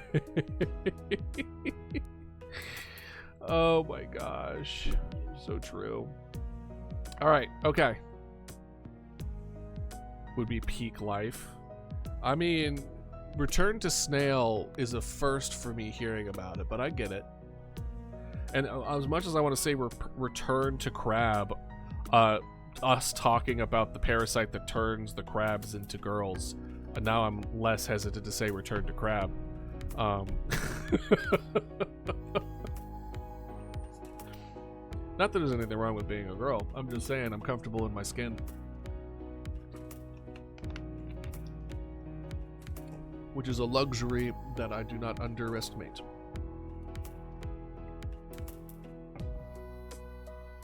Okay, so what we have here is we have a location. We have this. I think. Let's see here. What do we have as far as? Not imposter spread. That's not you. That's me attempting something. Phone call. Yeah. This is where I did location checking, and then variable ping is mimic global location. Global location, by the way, is mimic, which is this. This is detection 1. Where's the phone call? Huh. It's on something because it worked. Screen? That's imposter spread. What did I put it on? Can I tell what this... Okie dokie. Well, I didn't like that. Toggle... Uh-oh, I did something. Uh-oh. Uh-oh.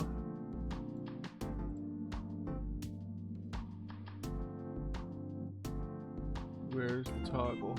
Oh. Oh, thank God. Okay, we're good. Ugh.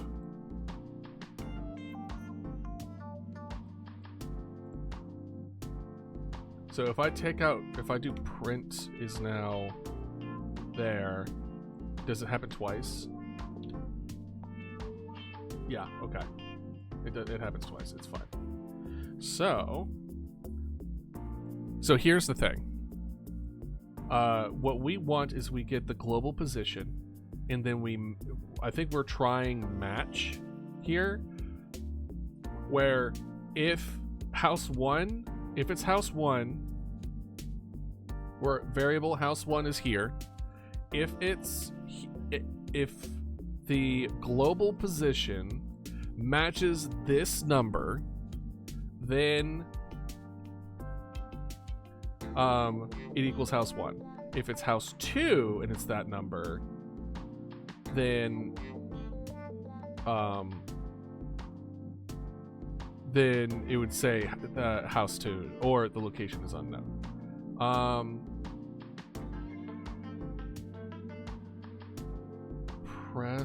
So location, okay. The current location is, and then current location. Okay. I think what I want to do, what if we change this just a little bit? Let's try the match again, but instead of house equaling this, I think instead what we want is this number. The 0.493444927, because that one is the collider shape number. I took a pic of my slime rancher piece. What is it? Yes! Yes. If you do not mind, that would be great. I wonder if I should go back and actually finish out my Dodo slime OC.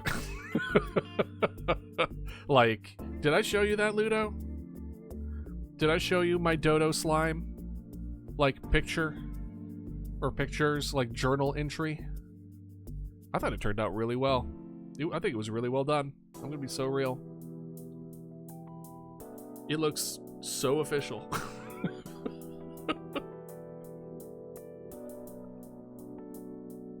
Thank you. I should make more of them, because I only make the pink slime. I wanted to make all the different variants of the slimes and what they look.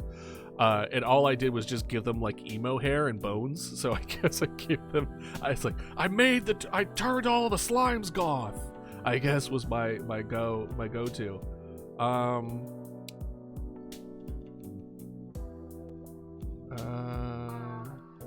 Mimic global position equals attack position. Drew a couple of slimes OCs during art fight. Hell yeah. Hell yeah. Let's see here.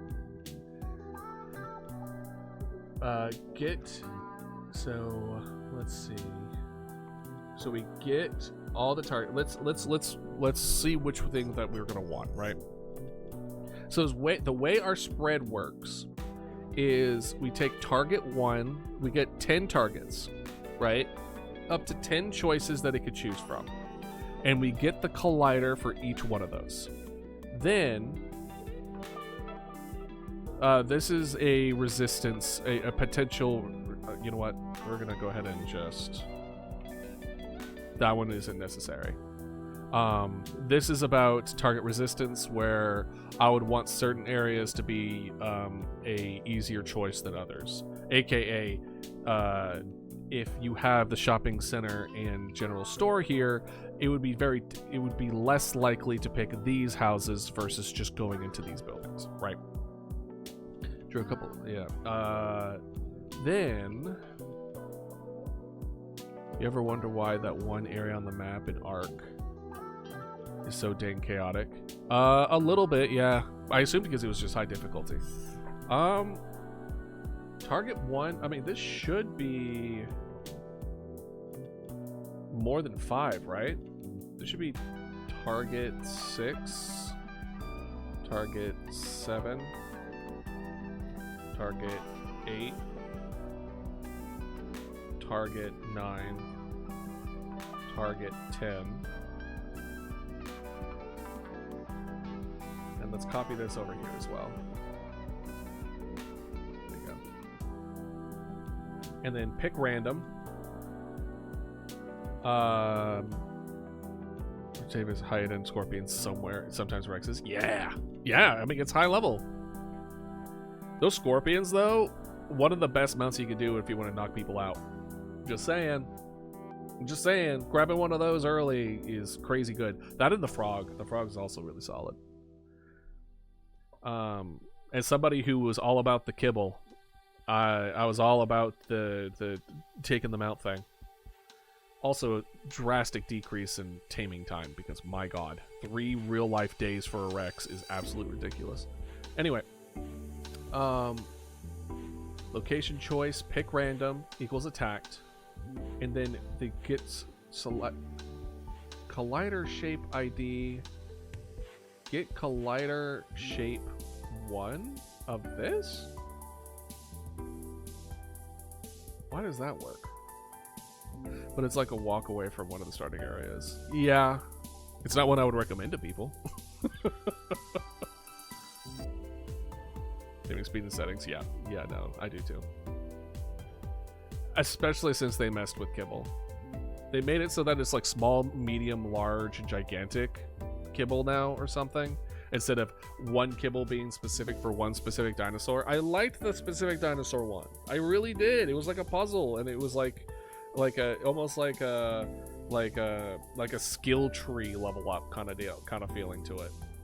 And then they changed it where it's just like, yeah, any of the small ones will make a small one for the medium ones, and I'm just like, ugh. All right, well, looks like I level up quote unquote 4 times.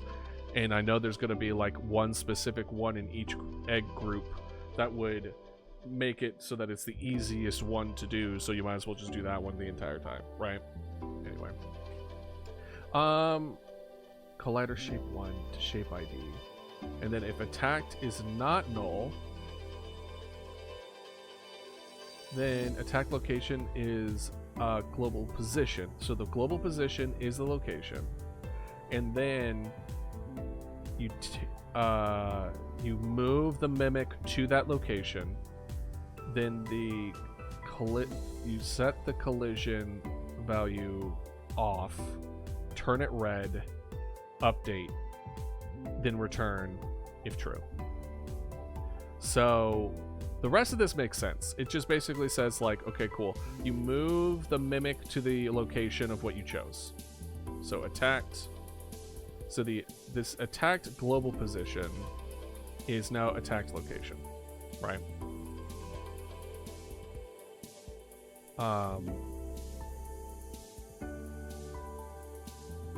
And then you take. So we're selecting the collider. I prefer the new system, to be honest, but I see where you're coming from. Yeah, I would say this for non-kibble freaks, the new system is better. For non-kibble freaks, the new system is better. But for people who like an intricate, like kibble taming system, the new one is worse. But having such a complex weave of different kibble makes it very difficult to follow unless you like dive headfirst into it. Simplifying it for people who don't want anything to do with it. I think if anything, what I would probably do is I think keeping the current new one is better overall, but I would then install a kibble mod to modify it so it's more complicated.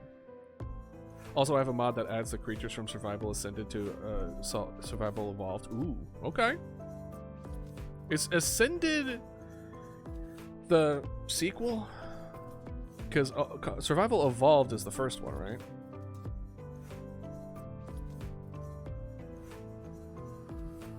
I think.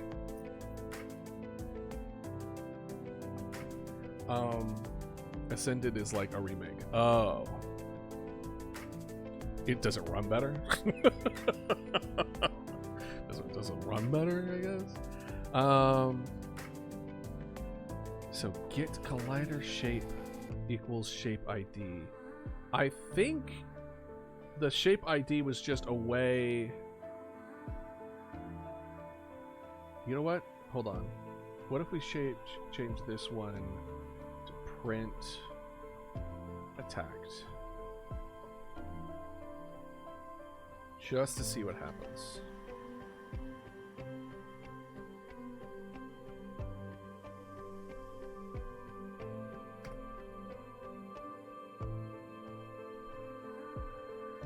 Rich house static body. 4 static body. Static body number 2D. Okay.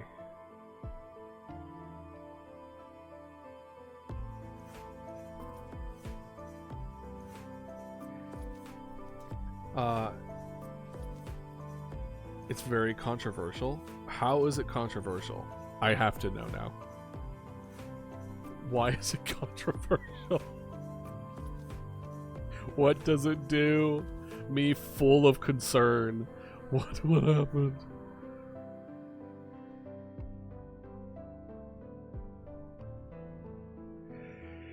Usually people say that because they say something, they did or said something really not great. Where it's just like, yeah, they kind of were found. They found some files, and I'm like, oh no. Like having to prepay for maps and creatures, bad handling of. Oh, yeah, the evolved treatment thing. They're the the transaction stuff is yeah, problematic to say the least. Gotcha. Yeah. All right, so this is what we're gonna do. What we're gonna do is that we're gonna boop.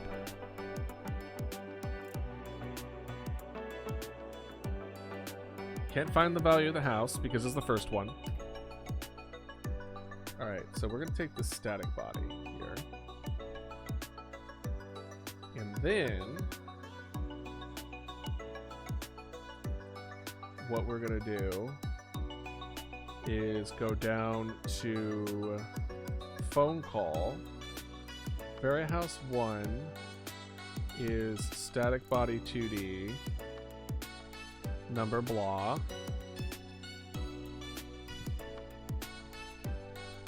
Oh. Does this mean anything? No. What if we did this?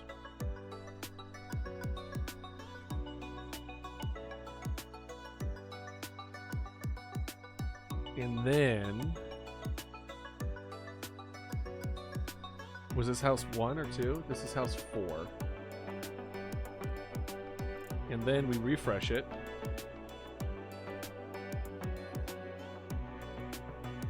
Okay, fine. Sorry. House 4. You're gonna be all... Oh, God. You're gonna all be all antsy about it.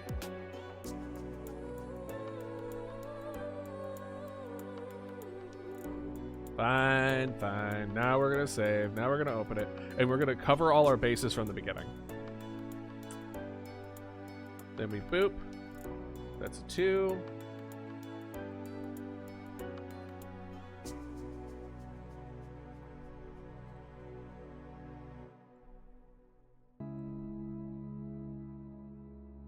Boom.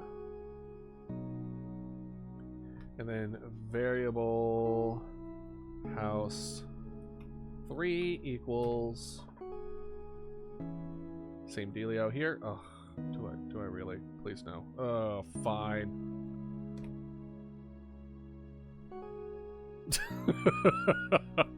Just let me. It'll be fine. Perfect. It went to 3. Exactly what I wanted to see. Perfect. Boom. 3. I was prepared to do that a handful of times. Okay, so we have 2, 3, etc. So we're gonna go ahead and boom. Oh, come on. There we are. House 3. Right, house 2, house 3, house 4's current location is current unknown. Current location, right? But instead of mimic / global location, it is instead we look at the detection here and we want get collider shape.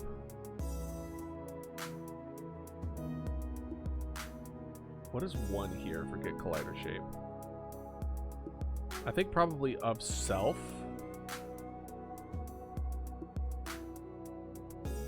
I feel like the Git collider shape and the shape ID was kind of extra.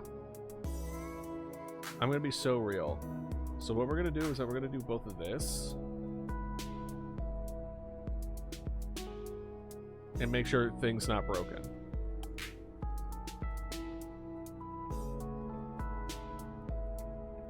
Yeah, it's fine. And then, what was the other one? Shit. Enter his location. What was the one where I was just like, oh, it's the one that's not real. It's not right click, is it? No. Crap. Shift. Yeah, shift is fine. Okay, cool. Yeah, no, this middle part here is not necessary. Same here. Boom, boom. Okay, cool. So pick random attacked. So so this location is attacked location is the global position, right? This looks more evil than Excel. It should. It's programming. And know that I kinda sorta know what I'm looking at here. But you know what? We want to get better at coding and doing all that kind of stuff, which is why a lot of this is, you know, we're trying to do what we can through our own devices in what we've learned and testing it, and only when we really hit a wall will we kind of like try to dive in and like Google and all that other kind of stuff. I'd like to avoid AI as much as I can, just out of principle. God, I wish AI went a completely different direction. I truly, truly do.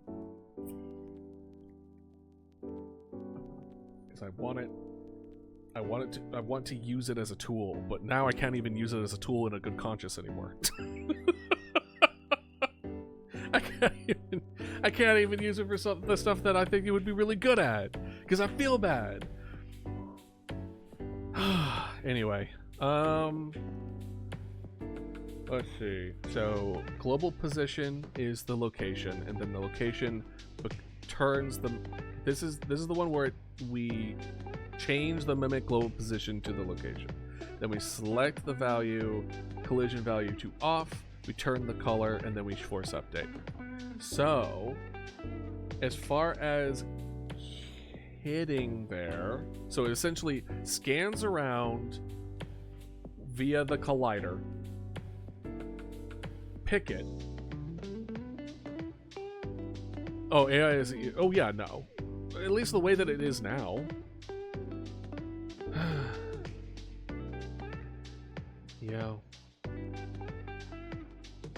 Yeah. Between the environmental impact and the data. Okay, no, we're not going down. We're not going down it. We're not going down it. We're focusing. Idealist. Attention. Oh, do I need jingly keys for myself? All right. You know what?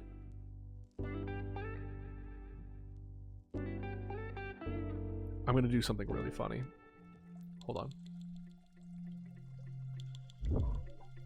This is just a knee-jerk thing, but I think y'all are gonna really like this. 1 second.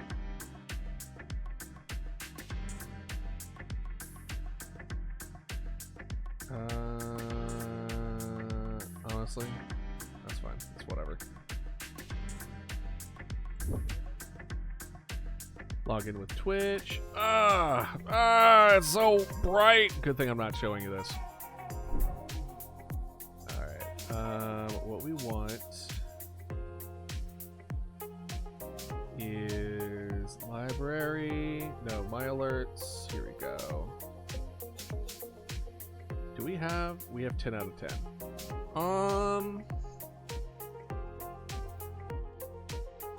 Which one do we want to remove for now? Let's do.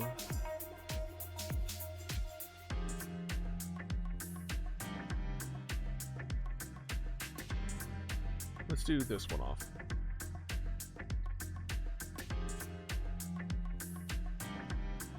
Can I get more buttons? Oh. Oh.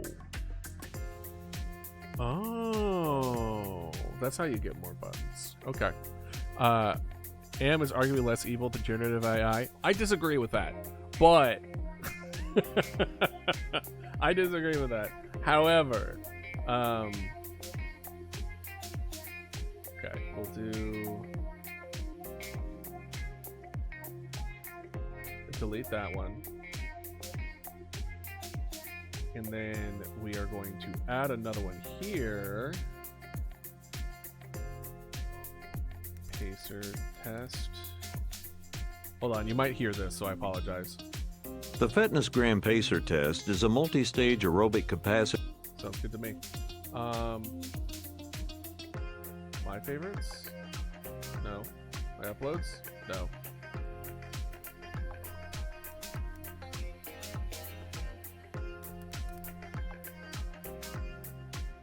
You add and close.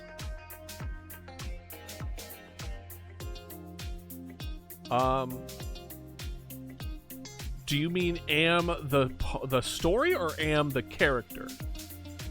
Am the character is more evil. Can the story is not more evil.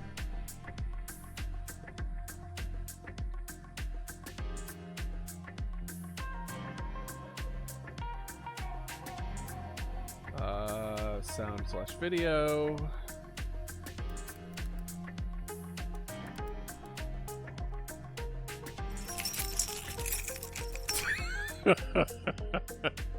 Yes. Hey guys, I might have added another sound alert. By that, I mean I definitely did. Because I feel like I need it at this point, especially today of all days.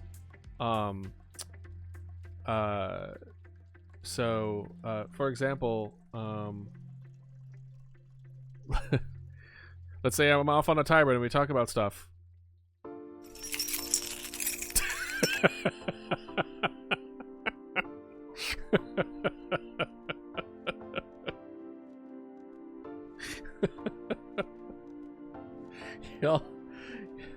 Y'all have fun with that.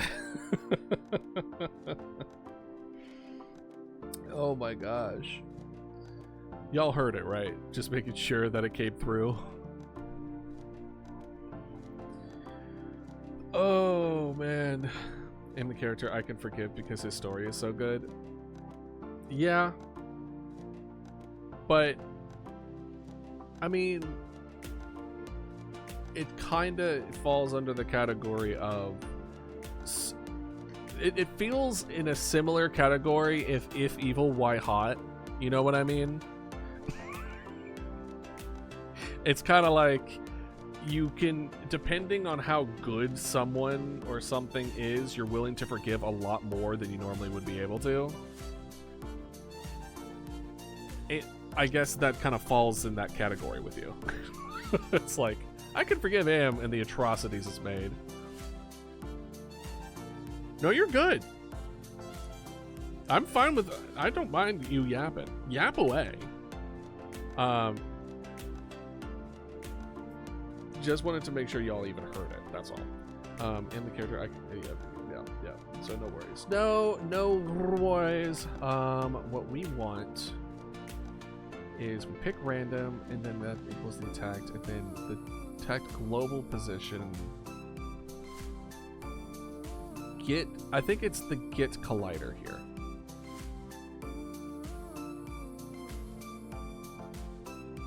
Get collider. Does it include self? Is the question. What if we just don't have anything in there? So if we put location, let's do something like get collider.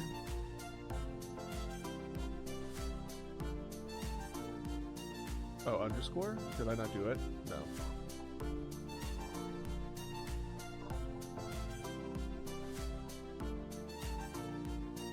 wrong with this one?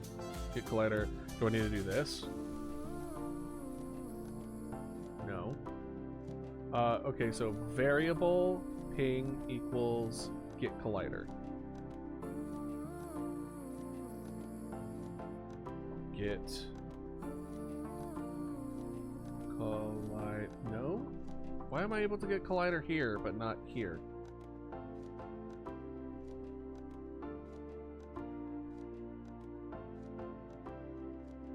Where are we? That's what I want to know. Here, phone call object, which is about the same, which is the same object as the spread, I believe, or detection 1.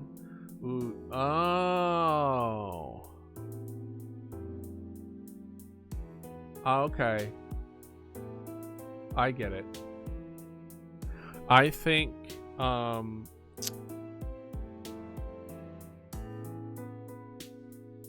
the reason we can't get collider is because it's on a sprite. We put the phone call object as a sprite 2D. It doesn't have the ability to detect things. At least detect things around it. So what we want is a phone call detection where you're able to detect where it is in space, aka shapecast 2D. So what we'll do is that we will add child node shapecast 2D, create, and then we're gonna call this one. Actually, we'll just do. Why are you being weird? What's this? What's this? This node cannot interact with other objects unless shapecast 2D is assigned. Gotcha. Okie dokie. These are old houses. That's all that kind of stuff, and then we'll just put it here. Phone call. Location detection. Okay. Shape is separation array. Array shape used for physics. Fight at school. You beat up your friend's ex? Okay, I have to know. I have to know. What happened? First, are you okay?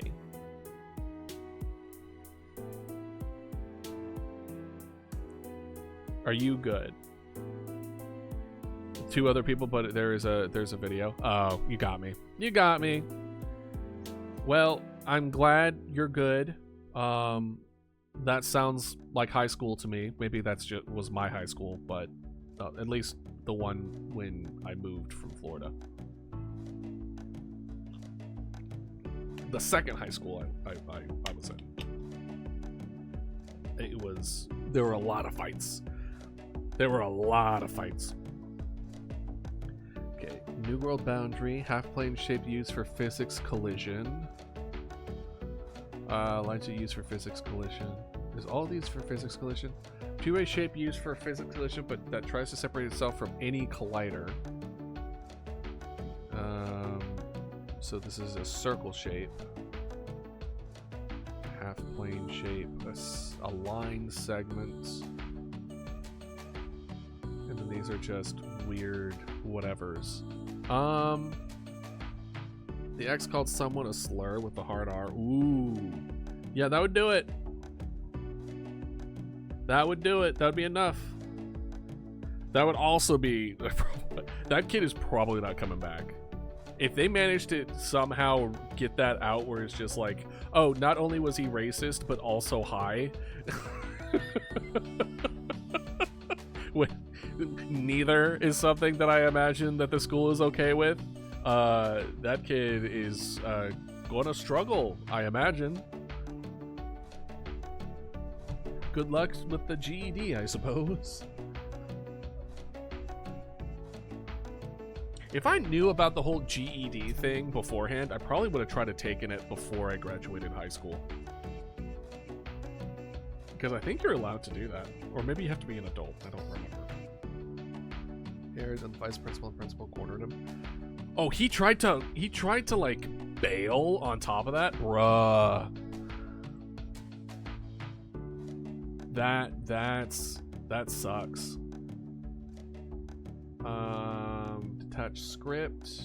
Phone call goes here. Extends shape 2D. Shape 2D. No. Shape cast 2D.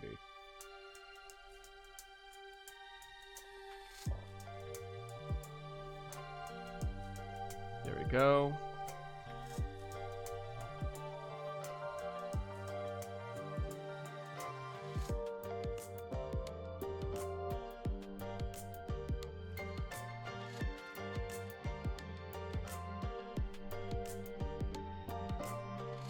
So, identifier ping not declared in current scope. Oh.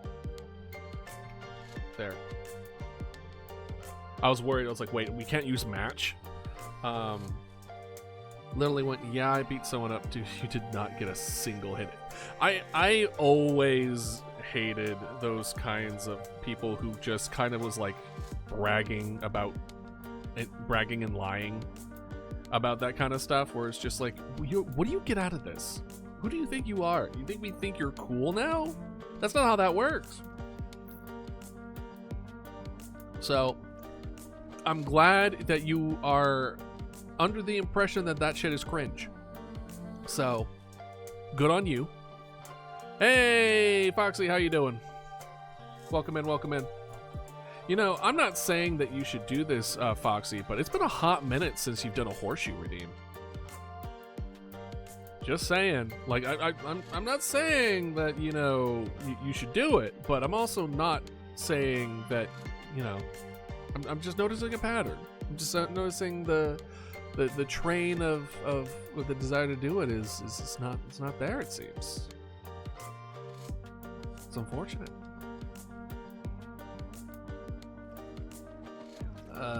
But yeah, there was a lot of fights at my school too, especially in the cafeteria. Cause damn. Parser error. Too few arguments to get collider call. Expected at least one, but received 0. Get collider. Let me look up. Let's see here. Godot. No.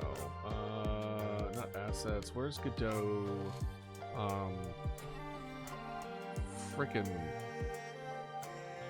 What do you call it? Documentation? Here you go. Godot docs. Thank God. Here we go. God, why is it?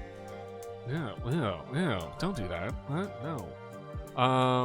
We want get collider.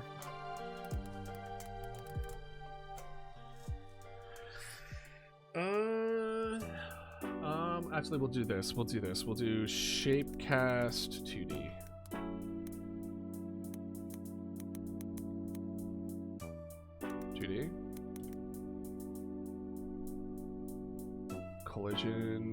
Collision shapes 2D, sure. Why not?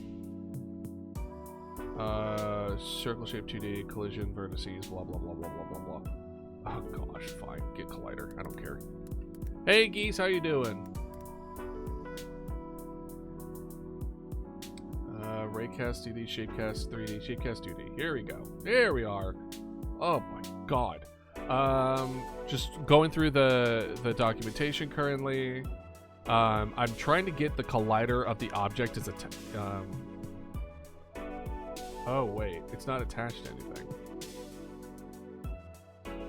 It'd probably be helpful if I did that. That's the export. So get collider. What was what we did this first? Get collider, and then it's that global position equals mimic global position.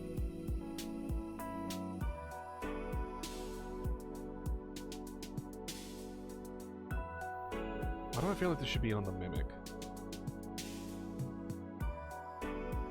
No, we're not doing it on the Mimic for now.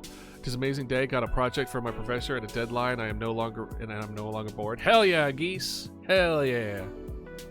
Thank you, thank you. Would you believe me if I told you this was my first attempt at animation? This is my first animation I've ever made. I thought it turned out really well, especially for my first time. And I've been trying to, improve on that. Thank you. Thank you. It turns out I have a knack for animation. Granted, it's not like I don't know anything about it. I've been researching on timing and all the fundamentals of animation, but I never really put pen to paper. 1 week to make a fully functional Pokemon battle game. It's gonna be sick. Hell yeah, geese. That's awesome. Keep us updated. Let me know how it goes. Also, your professor sounds like it would be fun to learn under them.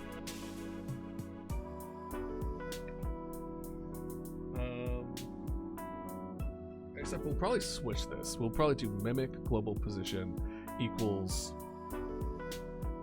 that global position. So we'll do get player equals ping global position equals Mimic dot global position.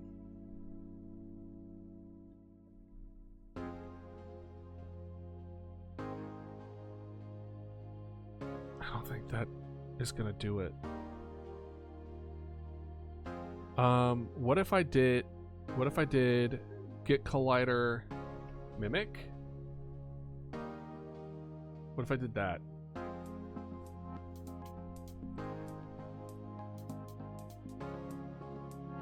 Should be int, but is a sprite 2D. Oh, let's do this then. Well, maybe it's variable Mimic location equals Mimic location. Mimic dot global position, and then this is Mimic location. Cool. Maybe. The only downside, you can be paired someone. Do you have anyone in mind? Everyone complaining in class though because too hard to do in Java or something. The collider. So here's the mentality, right? So what we have going on here, this probably needs to be redone. What we have here is I want to make sure I'm trying to get the game to understand where it's located. So currently what we have going on is that when we hit spacebar, we move to a different house, right? We need for this game to know by going to house 2 that it now we'll get a phone call from a set of different audio files that is specific for house 2. So we need to make sure that when it selects a location, it only pulls from possibilities of said location.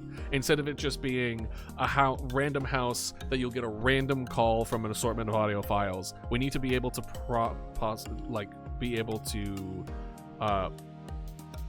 make sure that they're linked together in some kind of way. To go, we'll maybe be back. If not, have a nice day. Oh, I hope so too. Hopefully, I will see you today. If not, I will see you on Saturday. So have a good day, or I hope I will see you soon. We will see. I already am paired up with someone. I just don't like working in groups. They don't like me. No, I'm not saying I have the best method of thinking. It's just that I'm not capable of explaining my thought process. Yeah. So to check to see the houses are in range. No, it's to see where specifically they are. So I need the game to understand that they're in house 2. So the way that it's currently detecting things is that it's scanning, getting their collider, and then moving the position of the Mimic into that location, then setting their collision so it's no longer targetable, and then changing the color, right? So it's already able to detect and hop and do all that kind of stuff. So it's able to move. It can move around the map and kind of quote unquote attack a house. But once it quote unquote attacks a house, I needed to then know which house it specifically attacked so we can pull those audio files and be like, okay, so now you're going to get this call from this house, and you'll from this, so it's going to be this file that it will be able to move forward with. So that's what I'm trying to figure out now, is how to make it specific versus just like a giant like option of like multiple different kind of sound bites, and then hopefully it will make sense, you know? This would be easier if I made it instead of random, I made it predetermined throughout, but that's not the way we want to do it. We want it so that it's randomly able to choose within anything in range, but now we need to make it so that even though it's random, it still knows where it is.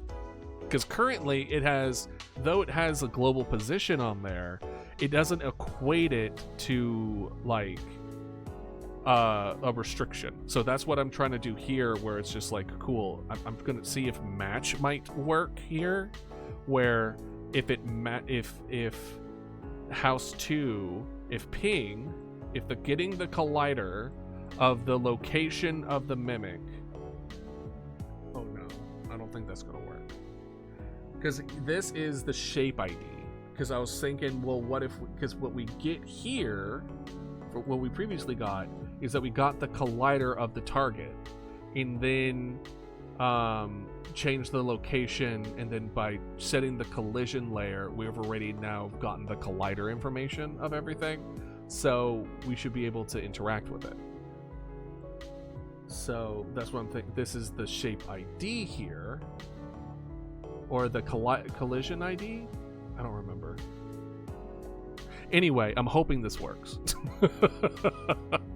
Have you tried talking to the great and holy rubber duck? Well, luckily, I have Mama Dodo here, and she's just as good. So we're trying something new today, in which we've now trying this collider with the ping, and then see if the, let's do a print ping.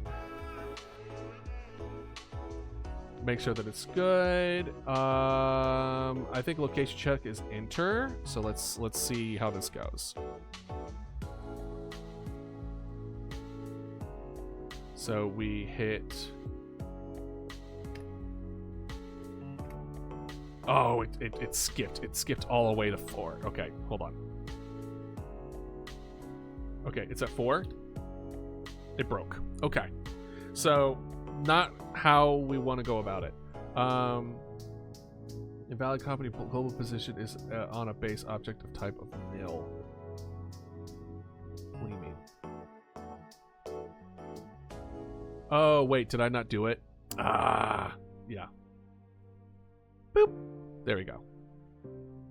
We didn't add mimic to the thing. All right, it's at 2. Okay, so we got the mimic global position and global location. Mimic location. Invalid type, get collider in base chapter data phone call. Cannot convert 1 from vector 2 to int. Got you. Okay, so in that case, let's make sure, let's start working our way backwards then.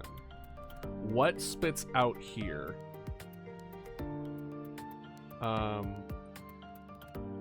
Match mimic location. Let's see here.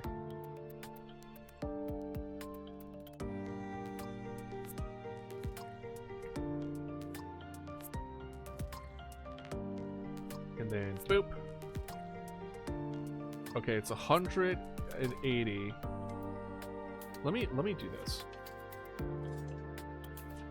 Boom, boom, oops. Boom, boom.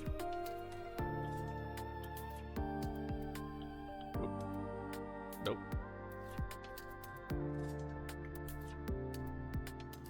Boom, boom, boom.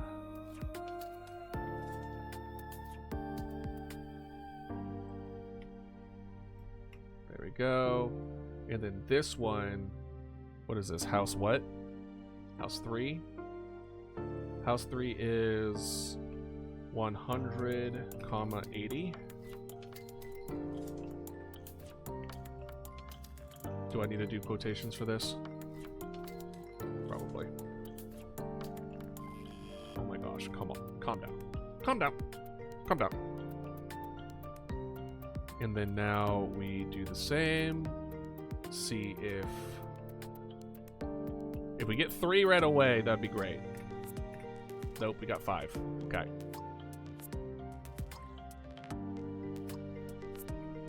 Okay, 4. So 160/40.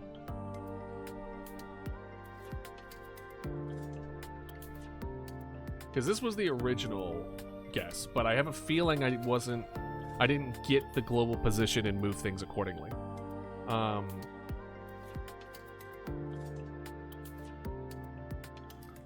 So I have a feeling what I was doing was that I was like, why isn't it working? And then it just wasn't attached to it. Of course it's 2. Of course, why would it be? Why would you make this easy for me? 50/80. It chooses all the possible different ones, but the one I want.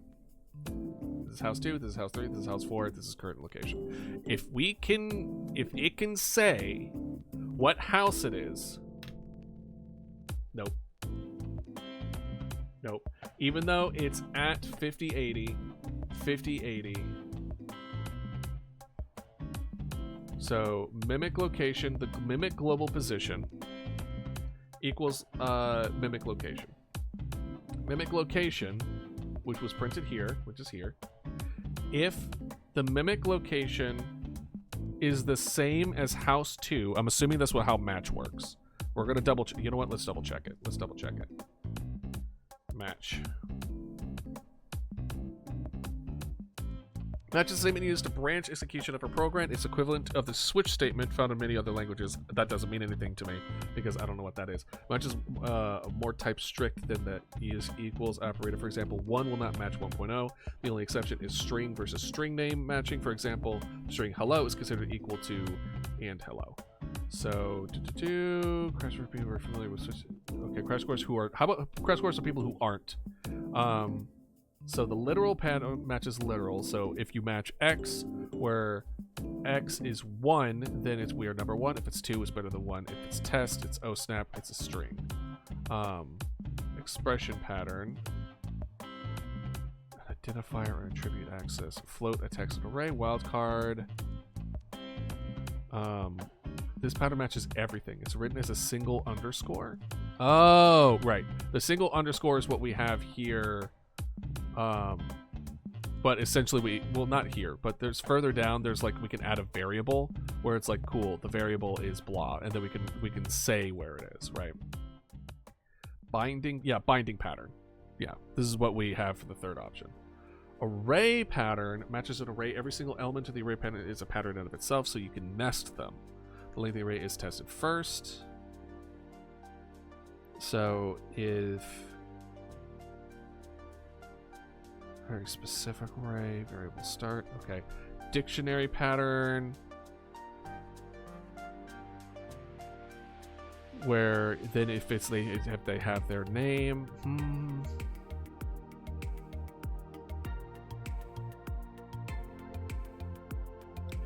should we try to do a dictionary?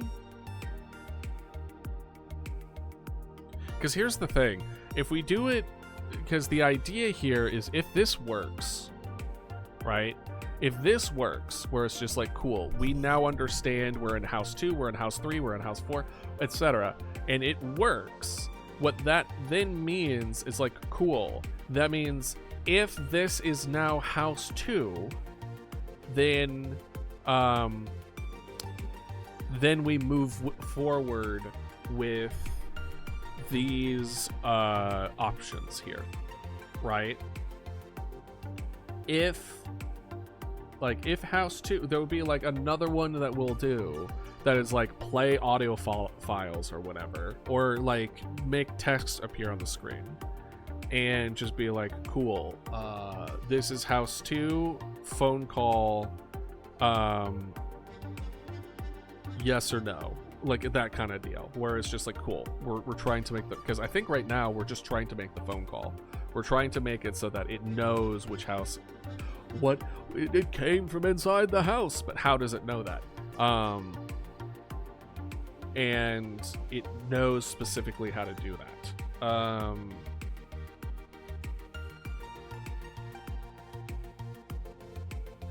Because once it knows, then we can select, we can narrow it down. We can be like, cool, from this house has this set of different things that we could choose from. This array of different sound bites that can be used.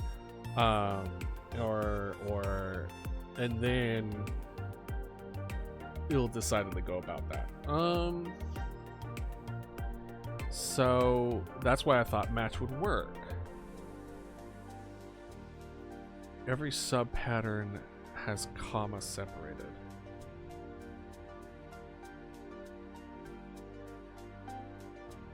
Print empty dictionary. Name Dennis. The name is Dennis. Name Dennis. Age variable age. Multiple patterns. Pattern guards. Classes. By default, all script files are unnamed classes. In this case, load character, which named classes, tip. Images are used to come in the custom icons. Here's a class file example. Character, health 5, print health script 3 times. Oh wait, hold on. Class is a whole different thing. Got it.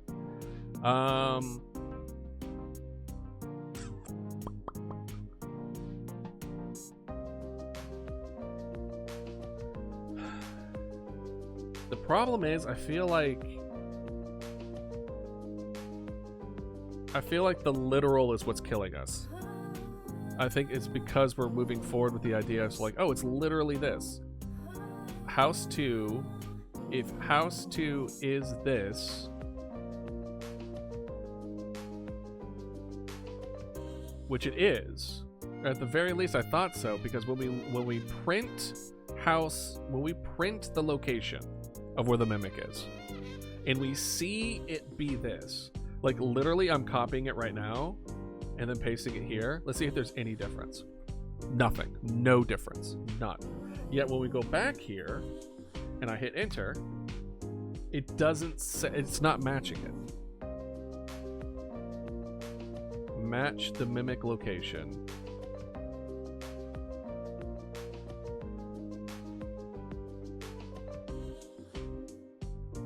I feel like I'm missing something. If the mimic location is house 2, then it would print this is house 2. If it's house 3, then it matches house 3. If it's house 4, it's house 4. Otherwise, it's just going to do current location, and the current location is, and then the variable current location. That makes sense. Am I misunderstanding what X is in this case? Match test value. Right. We're testing the mimic location. Patterns. Block. Patterns win. Pattern guard. Block. Print we are number 1. Print we are better than 1. Print oh snap, it's a string, right?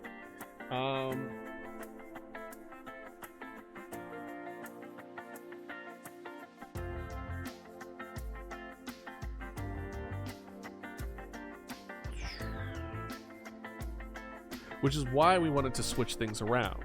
Something that's a little more detectable. Something that's a little more numerical, right? Mimic.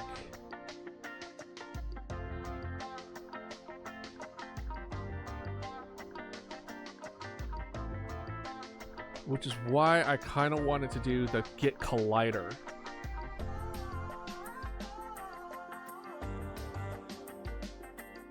Where we get the collision. Did we do an ad break? Hold on. Hello. Pre-roll is on. So let's change that, yeah. Alright, quick ad break. Sorry about that. Didn't mean to be there delay. Be right back. Drink water, get some food. Do we need to do? See you in a bit.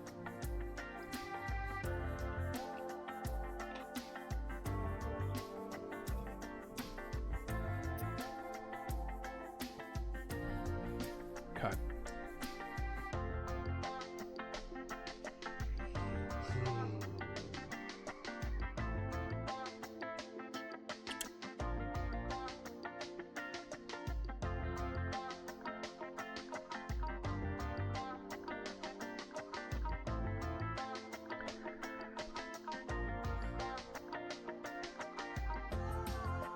Which is why, honestly, well, location is a little bit finicky, right? Because if we mess with this map at all, we will have to change all those numbers again, which would suck. But also, if we replace it with a different thing, that would different shape ID, that would suck. Because we do need to replace the art assets.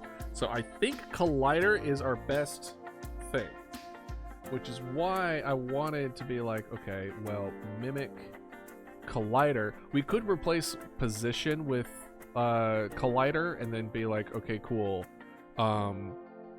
What's the Collider for this? But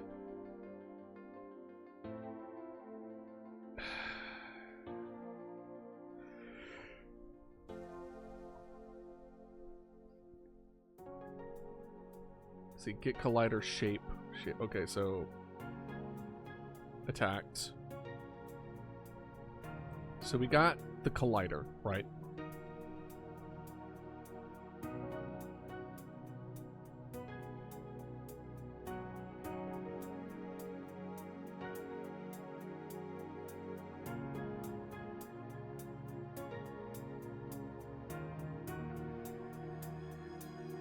Something that just popped in my head. The Collider wouldn't be able to detect off of spacebar because we turn the collision layer value to false as soon as we go there. So it would have to be a shift detection and then check the collider.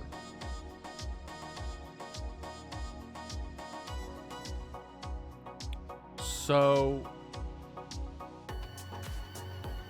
funny enough, I think our original here needs a little bit of love. Alright, so here's the thing.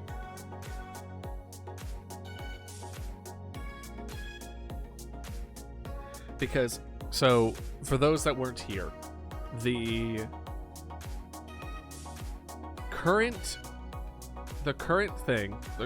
our current layout is that they go to a new place, that place gets taken out.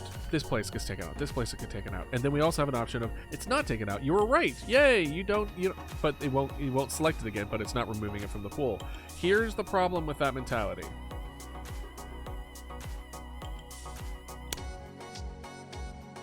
It doesn't get taken out in the beginning.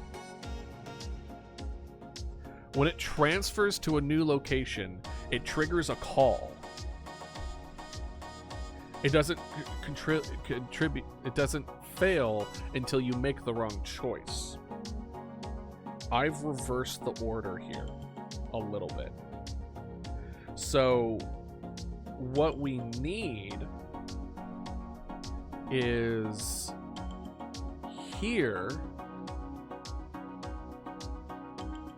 get Collider, pick random, attacked. And now move location to a global position into attacked location. We've now moved the mimic to that location.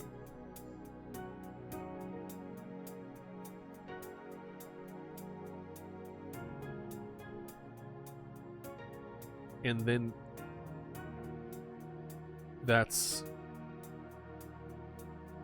then we do a match from there, saying is attacked location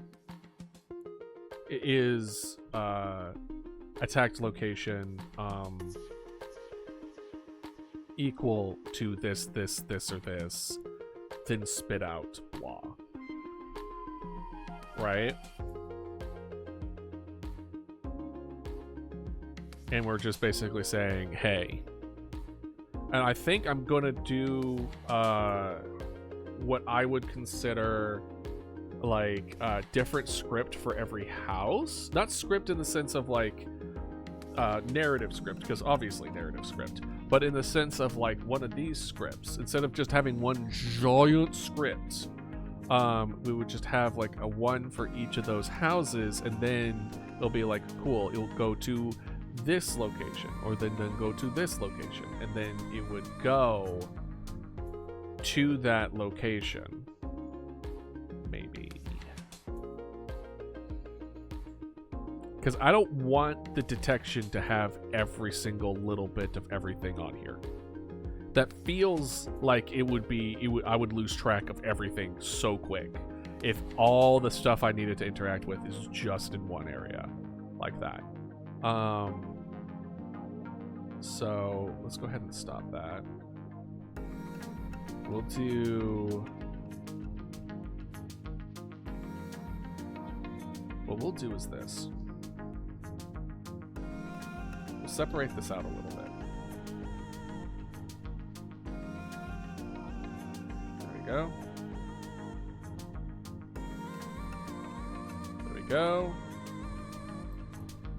It's doing it twice, but it's fine. Now we're gonna take over to the phone call. We're gonna go ahead and grab these. Have that be up here. Okay. And then got that.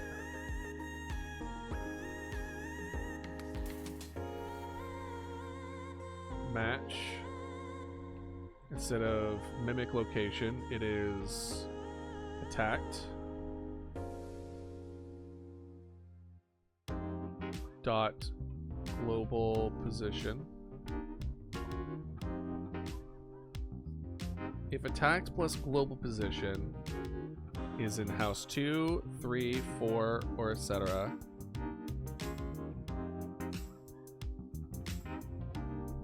right? Phone call, honestly, what we're gonna do is that we're gonna remove the script here to make sure that it's not doubling up anything. I know it's on spacebar, but we're doing global position versus collision, so we'll see.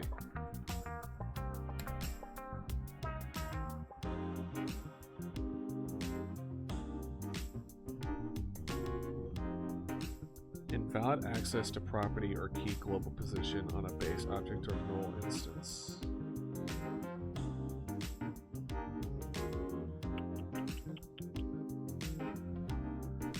Okay, then we'll just do text location. Oh, we'll do that.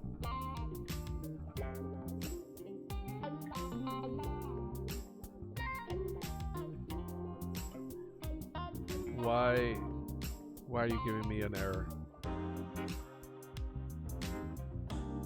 Oh. In that case. Boom, boom, boom, boom, boom, boom. Okay. Tech location is right here.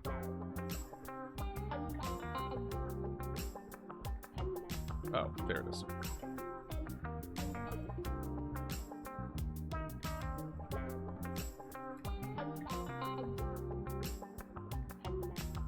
So that current location is 5080. 5080 there. House 2. That would have been the first thing there. It did not go through.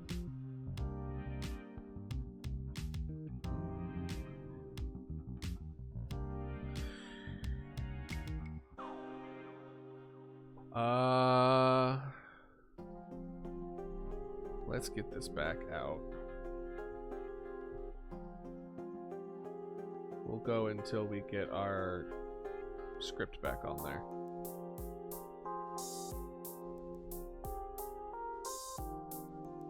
We'll just reattach the script. Phone call, mimic. Needs to be reapplied. Boop.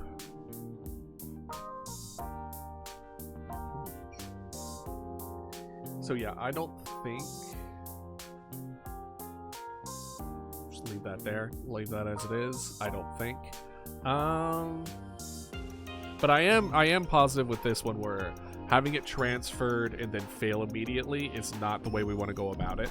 We want it to be go to that new location and then call. Then we not want to trigger the call.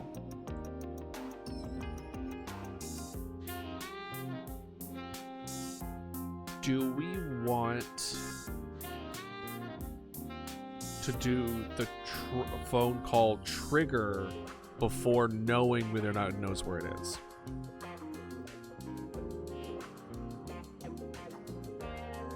Probably, right? Because if this goes over, it attacks the location, there's a phone call trigger. Not always, though, mind you. Not always. That's kind of the key here is that a lot of times it will, not a lot of times, there are situations in which we are going to implement that it's going to attack a location, but the people there didn't call 911.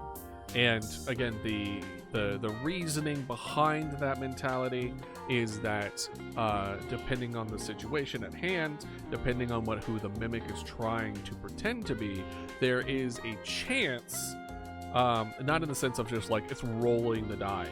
It's more or less like, okay, cool. Did they, with us knowing, we look,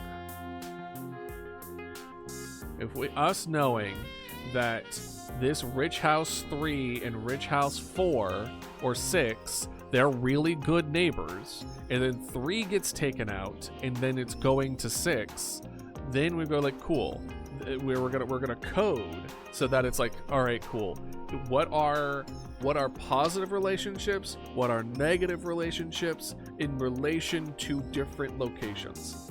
So if it's a negative relationship, I would say that it is harder for them to try to get in because they hate them, right? They hate them. And then we'll also be determining as far as which location is the likelihood of like, okay, cool. It's why it's so important, by the way, when we made character checkboxes here, right? Every person is, how do they react when shit hits the fan? How do they respond to authority? Can they defend themselves? How do they react when they're being attacked? What relationships do they have? What will they do or say when they are last? What do they do for a living? How do they handle people? Like, these things are really important as far as how trusting are they? That matters. And every time, like when we make each of these characters in each of these locations, we need to have this be in a almost like numerical sense, from like a scale of 1 to blank of like, okay, cool, what is the likelihood of them doing it, and then when it passes from one to the next, it kind of like does the math where it's like, cool, it's going from 3 to 6. Is 6 super trusting? Not only is it super trusting, but it's coming from a location that they're friendly with. The math lines up. They're not going to call the police. They're going to open the door. Even though the TV that the safety thing that we put out to every single house in the area says to not open the door, they're going to open the door because it's Frank, and everyone and it's like the whole family loves Frank. They're practically the godfather of the family, of the kids. Like he's talking about how he was attacked in his own home, and he has his kid, and they're bleeding, and they need help. So he opens the door because he's like, yes, I know it's dangerous, but they're not telling us everything. And it's like, something's happening and I have to help my friend. And then they open the door and then they die immediately. And then like the everyone else is either like asleep or away, so then they get ambushed and taken out. No one calls 911. And like in some cases they'll be like, well, the kids are more resilient, so then you will still get a phone call from the kid from underneath the bed, and they try to tell you that they hear him in the house. Like, that's a very like serious phone call, and it's an interesting story beat to say the least, but is one of those things where you only get the call from underneath the bed if the dad lets someone in and didn't call the cops beforehand, right? Like, these are things where it's like, we need to create things so that are conditional in a way, so that, and then we have that for all of them. And it's like, okay, that's a lot of coding. It's like, not really. We just have we have just little things where it just checks. There's a lot of checks, but that's it. It's not like, oh, if this and this happens, then go for it. It's like, no, it's just more or less like, cool, is it this one guy? Or what are 2 other people? Is it one of them? No? Okay, cool. Normal. If it is, cool. One of these unique situations can happen. And it's more or less just kind of picking through that. So what we'll probably want to code then is instead of trying to figure out as far as it needs to know what location it's in, because I do believe that is something that needs to be done for the phone system to work, but as of right now, it's not even in the right order. Right now we have it so that it moves to a new location and then calls, and then it moves to a location and then immediately fails you, or moves to a location and doesn't fail you, right? So this is kind of what I'm thinking.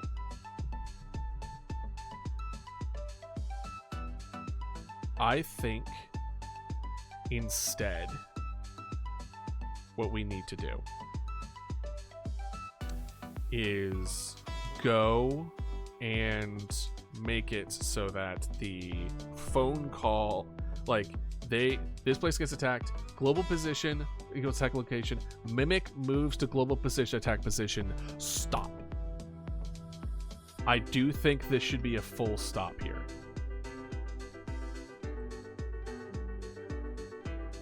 And then this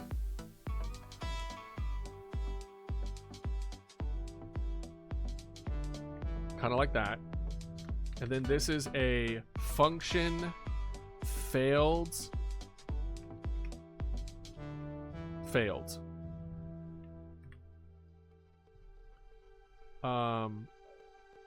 This one doesn't have any of the attacked.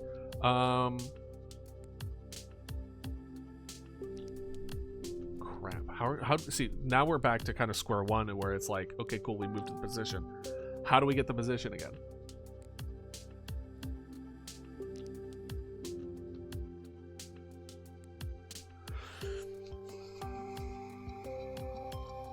how do we get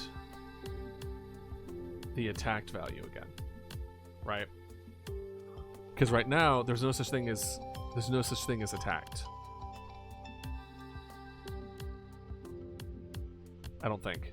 Let's see. Yeah, there's no attacked is not declared. So how do we get attacked again? Because right now we got attacked from the location choice of getting a collider. So we need to, I think it's, we do set and then modulate. Is that not? Can I not just function set color value found not found in base self? Why not?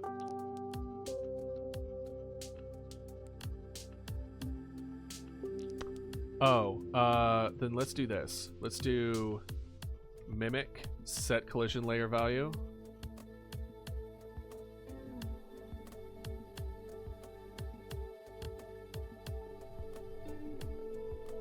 No. No. Is there a way to export a variable outside of a function?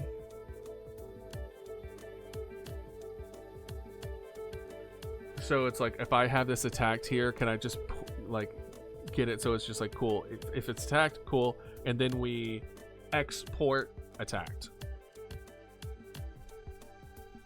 I don't think this is gonna work, but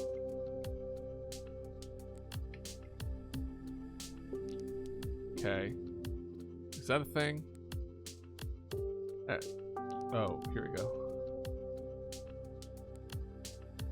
Export is not allowed at this level. Can I like, is there such thing as an export? Let's see here. Godot, can you export a variable outside of a function?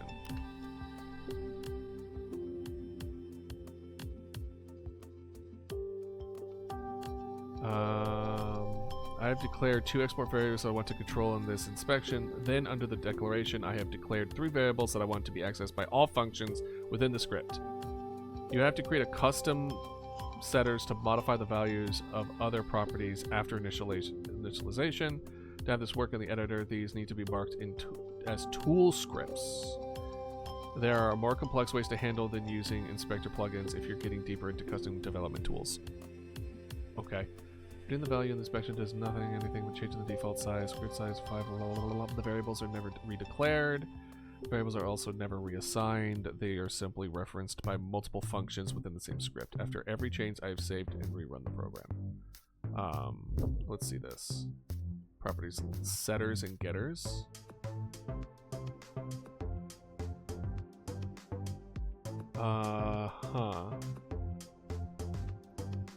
You have to create a custom setters to modify the values of other properties after initializations.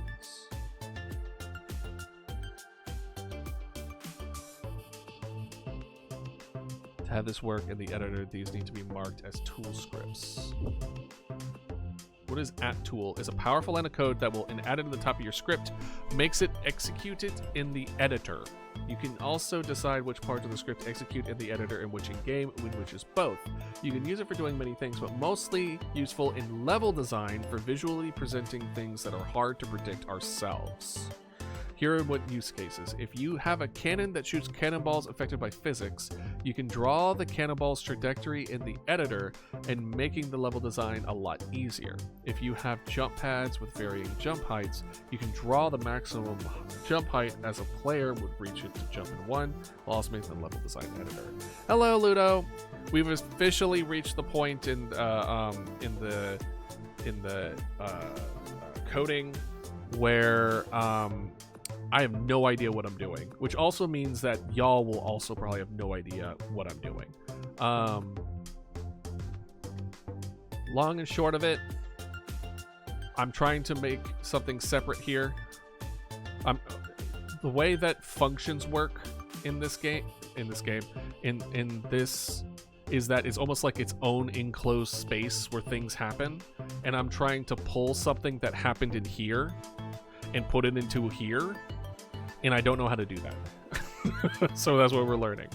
So now I'm learning something called @tools, which apparently what looks like is kind of like, if I were to compare it to something, it's kind of like review notes, where it's like little comments that are I don't know if you've ever had like a person go through like a Word document or something and then add little comments to things being like, fix this, or this doesn't sound very clear. More than I would like to admit for me.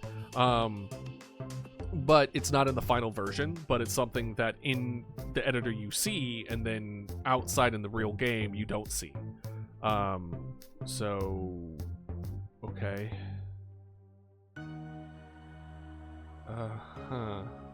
Short rule is any OG script in your tool script must be also a tool.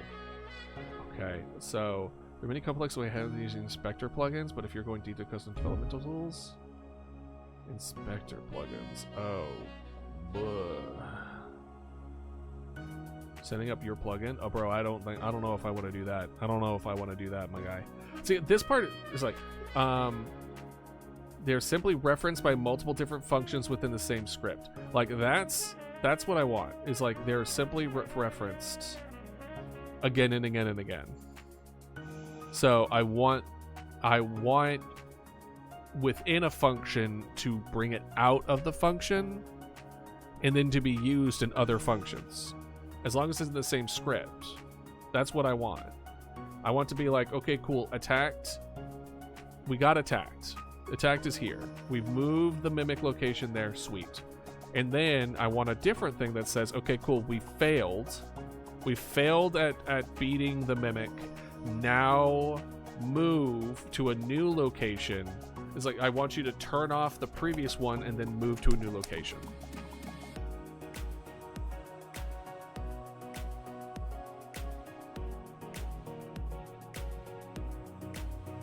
So in that sense, I also want the first house not to be turned off. So we can turn that on.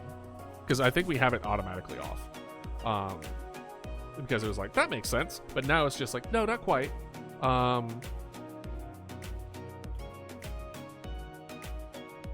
So how? But and it's not @export. @export is different in the sense of it's something that you just drag in here, and then now it's just a little bit of a rave real quick, a little bit of a rant. Why is @export inside of a script mean you're importing information? It should be @import, not @export. If I'm bringing it into my script, it should be @import. If I'm exporting things out of my script, then it should be export. But hey, that's coming from a guy who doesn't know nothing about nothing. So what do I know? Let's see. Let's see what other options here. Export everything you need to know. Not quite. We don't want that. Let's see here. Exported properties. Godot class members can be exported. This means that a value is saved along with the resources such as scene, or they're attached to and get transferred using the RPCs. It'll also be available for editing in the property editor. Exporting is done by using the export annotation. Right. But I want, so like you use it to export between scripts. So if you're exporting, I already said my piece. Exporting variable must be initialized to a constant expression or have a constant specifier in the variable. One of the fundamental benefits of exploring member variables is to have them visible and editable in the editor. That way artists and game designers can modify values, blah, blah, blah, blah, blah. Basic use. If the exported value assigns a constant or constant expression, the type will be referred and used in the editor. If there are no default value, you can type it to the variable. Resources and nodes can be exported. Even if the script is not executed in the editor, exported properties can still be edited. However, getters and setters will only be used in the script that the tool is made. Okay.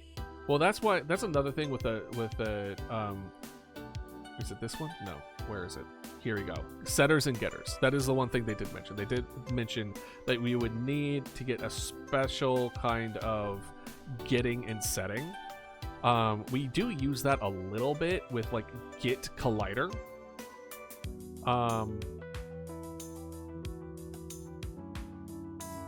But I don't know how. Let's see here. What if we did, because we could do.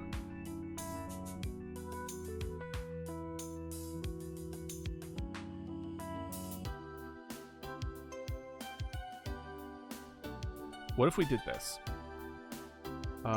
Variable.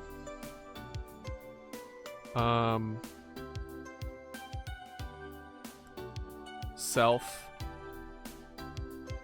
equals get collider shape 1,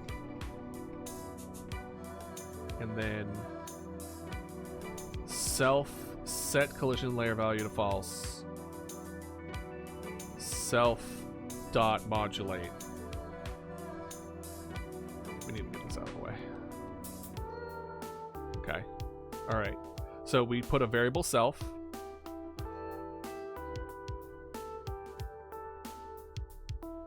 Is this not a? Is it this? Okay, fine. Well, whatever. It's fine. All right. So we get collider shape 1, because that's similar to get collider shape 1 here, where I think the collider 1 here should be the same, because we haven't turned it off yet. So the first shape it should be able to feel is itself. So let's see if that worked.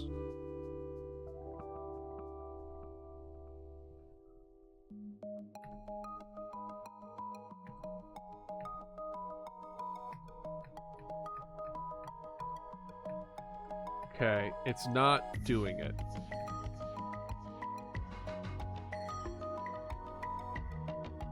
Not quite what we're looking for. Oh, right. We didn't set the failed. Failed will be, crap. Project settings,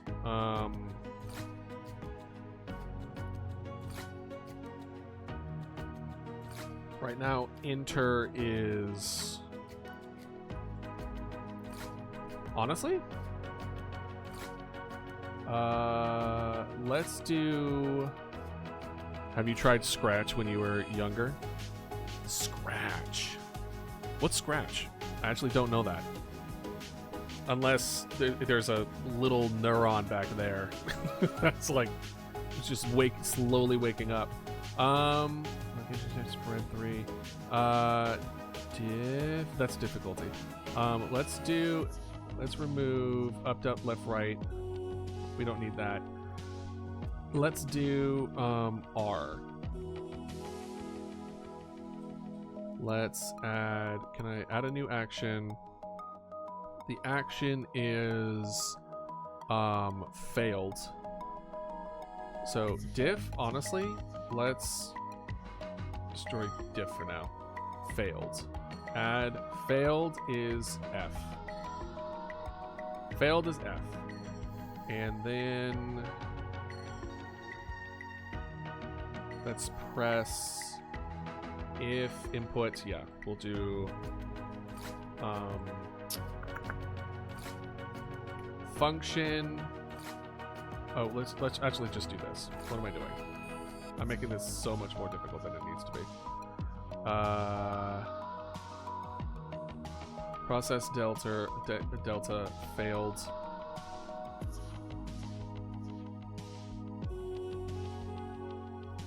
Set collision layer base value is base int.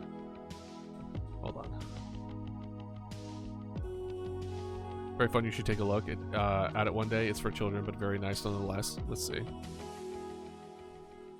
Coding website. Scratch. I know you didn't mean it like this, but I find it really funny where it's just like me trying to code, and then it's like, have you ever tried this like coding for children website? It's like, am I that bad?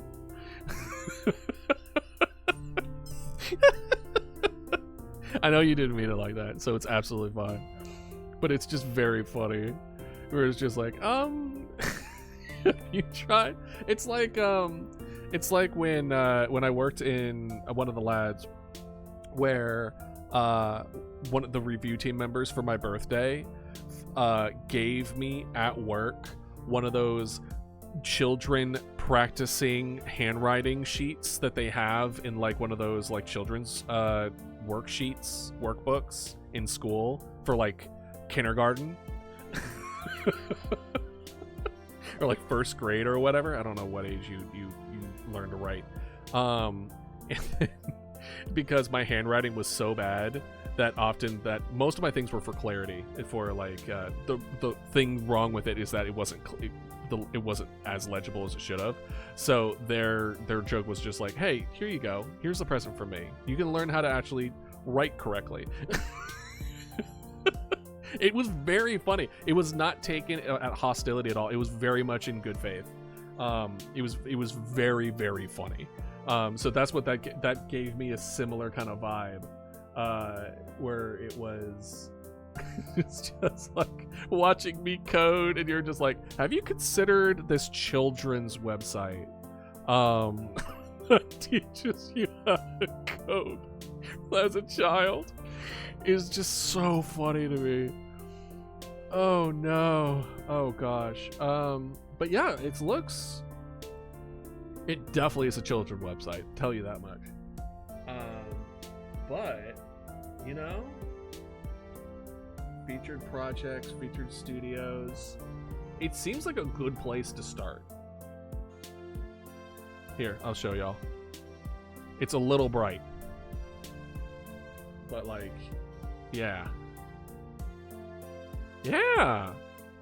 And honestly, for somebody who's so like afraid of, not really, I shouldn't say afraid, who says this is evil, you have experience coding. I think the one that I've heard, at least from ads and stuff like that, is like boot.dev or something like that like make coding into more of like a leveling up RPG style or something. No, you can say afraid. Okay.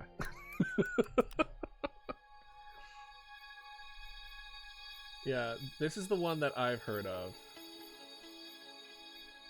where learn back-end development the smart way, where it's like you do, like, you join up and then it's your choice to, I think there is a paid version, but I still think you could probably do it for free. It's kind of one of those things.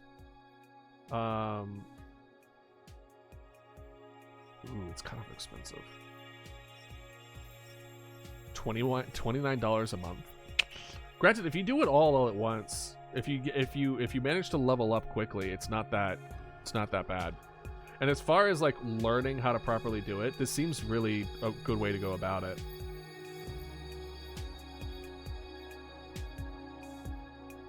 I kind of like it. See, look, you can data visualization with Power By the way, just a heads up, Power By, which every single time I see it, I giggle a little bit because I think of like a top bisexual, is something that you use in most. I used it a lot in the scientific community, so just a heads up. Again, not sponsored or anything like that, but it looks like that you can learn a lot of good stuff here. So just a heads up. There are options. I like making things difficult for myself, and my brain is just like, why learn how to do in structured environment when I can do on the fly when making the thing? Because if I'm not, it's difficult for me to be motivated to learn how to do the thing that doesn't include the thing that's motivating me to do it. Does that make any sense whatsoever? You know what I mean? Where it's like, if I'm trying to make this indie horror game, if I'm not making that game and just working on the skill, like there's less of a push for me to do it, even though I should do it before making the thing. The thing is what's pushing me to learn it. If I'm not doing the thing, then I don't want to learn it. I'm weird. I don't know, man. But I'm definitely more of an artist than a programmer. I have more fun making characters and items and sprites and all. Honestly, that's same. Actually, for me, it's the lore, it's the world behind it. So I'm more of a world builder than I am an artist. It's less to do with like making the characters and more to do with giving them the reasons and the story and the relationships and the reactions, is like understanding the people and the mindset and that kind of stuff is where my stuff usually is. What are we doing? We're doing failed, and then we hit if input is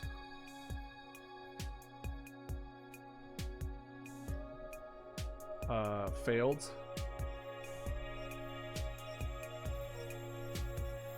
If failed, then we put it in. There we go. Perfect. I don't know. Honestly, I don't know if I enjoy coding. No more or less than I can say that I enjoy drawing or doing anything really. It's what I enjoy is working on the thing I'm trying to make a reality.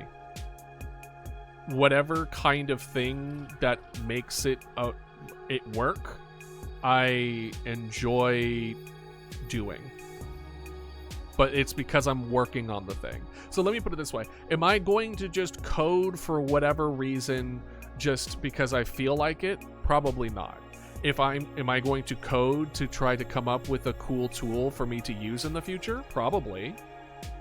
Because I like making people's lives easier, and I like making cool shit. I'm a support at heart. Those are the big two. I like doing things for people and making everyone's lives easier and making cool shit. So whatever gets me there and whatever I need to learn, like you could tell me that you could replace coding with researching making outfits for a character in a game and be about the same amount of enjoyment. Or you could tell me that I would need to learn astrophysics and I would need to teach myself how to do that, and it would be about the same amount.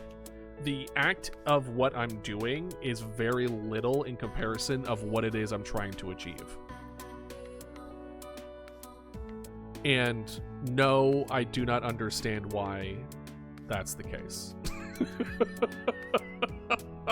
I really don't. I don't know why.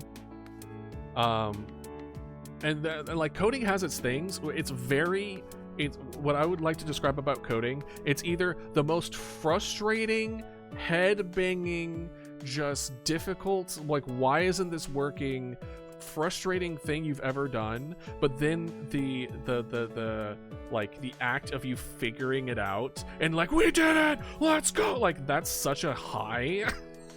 It's so good. Like it's an all or nothing. It's a feast or famine. Like coding for me is a feast or famine situation. It's either I'm struggling a whole lot or I'm like a genius. And it's overall just a puzzle. It's a puzzle that needs to be solved. And it's just figuring it out, the piece. Except in coding, you're like making the pieces yourself. Yeah. I don't know. It's just how I'm wired. I don't understand it really either. But it also makes it frustrating as far as like proper mental reward systems and things like that. Is that like I don't feel like I succeeded, even though I have succeeded. It's odd. It's weird. It's probably a combination of multiple different mental issues that I haven't properly gotten properly medicated for. Anyway, let's go for it. Let's try this out. Oh, what is this?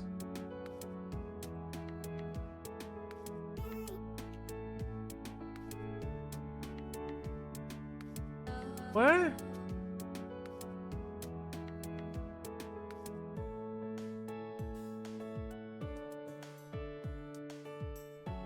Why is this causing issue? What? I don't even know what this is.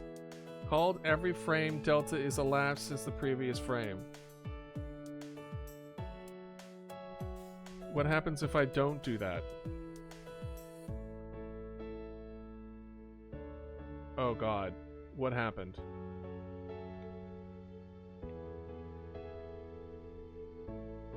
Why is that? Not in a mean way, sounded rude, sorry. Huh? No! I don't think you sounded rude at all. Why is... Can I do that? Did that work?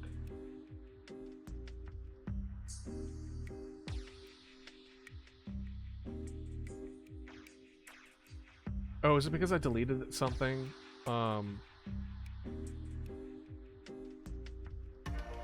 I deleted a bunch of stuff here.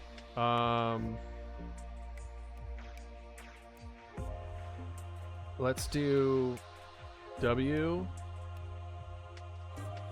A S D. This is W A S D D, nope, D, and then I had like diff.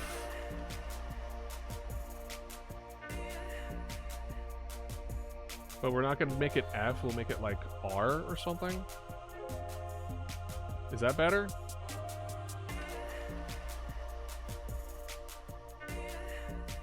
But no, it did not come off root at all. Input map action get events action 0 as text.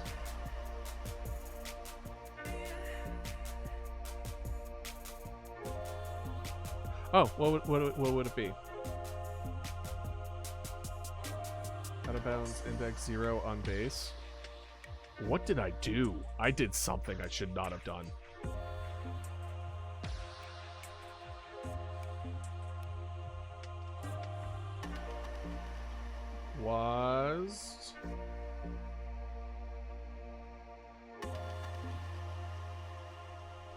Is it this?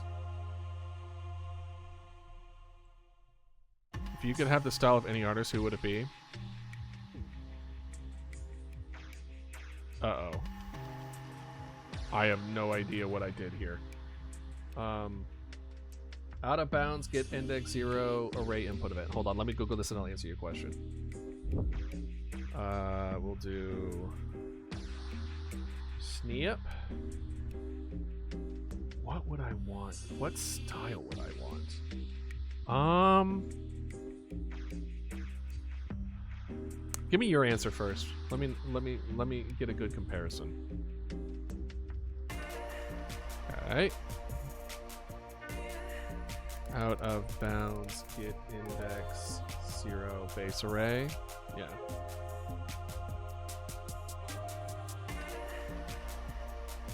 The error is at 92. It looks like words array does not have anything at index 0. Make sure you set words before calling the code. I think it's just above 88 response script. I think it might be overwritten by an empty word array. Like passing it via the signal. I don't know. I've scrapped words equals response script and set text. In the image, you show the inspector. Well, how do you fix it? Oh god, it's so bright. Oh god, my eyes. It means the array does not have a 0 element, and since the arrays are 0 based, that implies the array is empty. So the problem is that you are not adding elements to your array before the code executes. To fix it, make sure when the code executes, the array is getting at least one element. For example, to check the array, at least something size is empty. So by deleting stuff, the display key, input action get events action.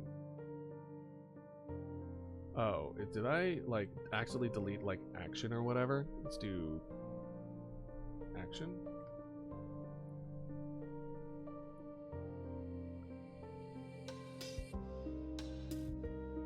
Okay, what if I did that? Style of any artist.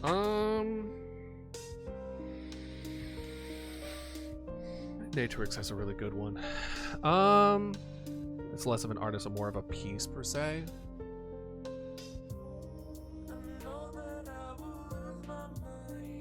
I don't really have one.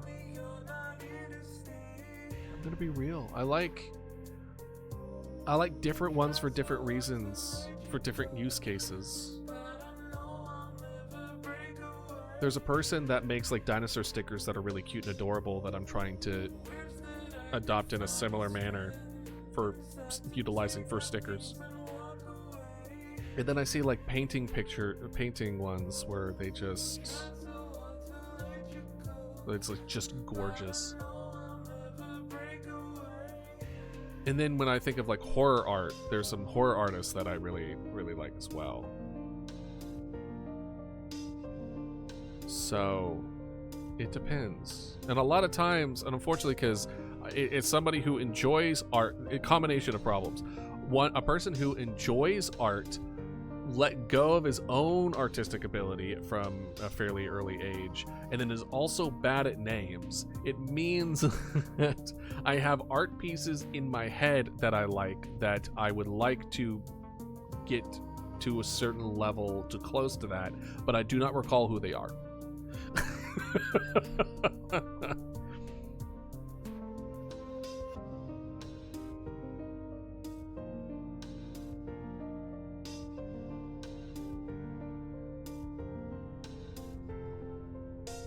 I did something bad.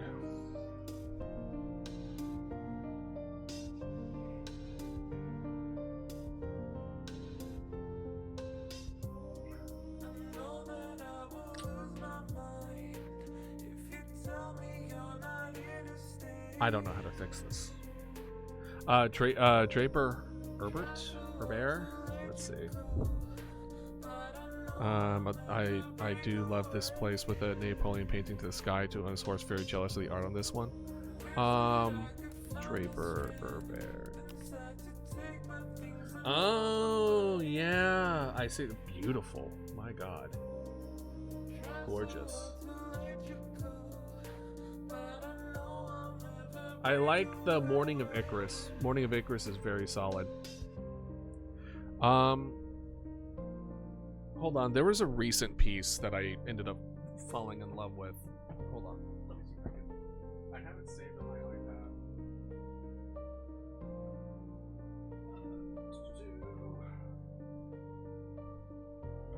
Alright, got my iPad here. There's also a lot of like creature inspiration ones, like the people that are able to do realistic Pokemon drawings have always been an inspiration for me. Let's see. Do love very jealous of the art on that one. Yeah, I bet. There it is. Yeah, it is. John Milton invented the name in Paradise Lost. Never mind.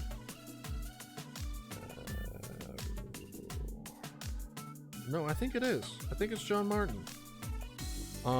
John Martin, Satan presiding at the Infernal Council is the name of it.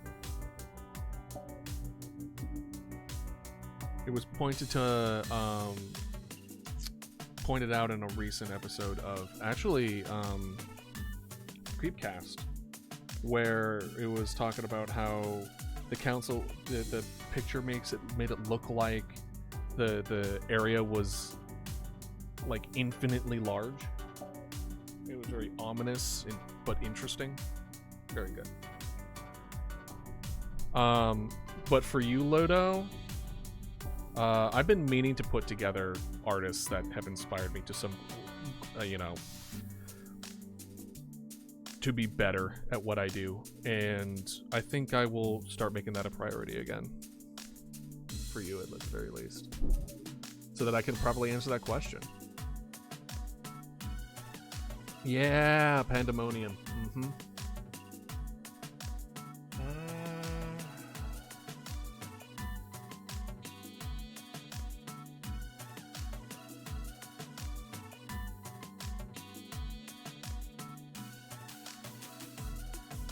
I did something wrong. Something happened.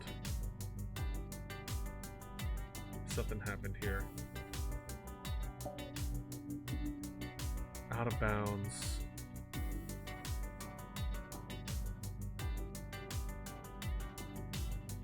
Input map action, get events, action as text. Let's just Google it. Like verbatim, see what happens. Nothing like breaking it right before I was gonna end.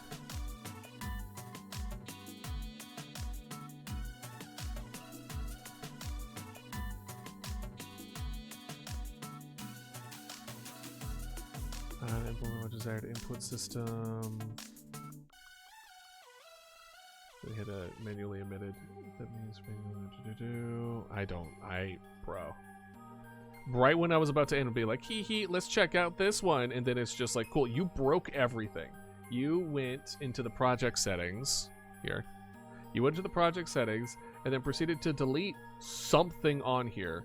Because I thought all I deleted was WASD, and then there was one called like diff or something. Like diff there. And then that was it. And I was like, cool. I have no idea how much I yearn to be an artist during the Renaissance painting women. I mean, you could just do that now. You could just do that.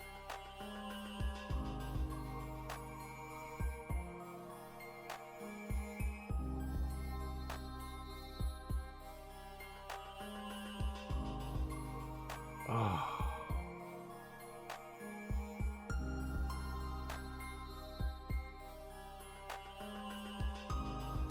Class name remade button. Okay. Alright. This sucks that I'm gonna have to do this, but I think we have to stop. Alright, so what did we do? We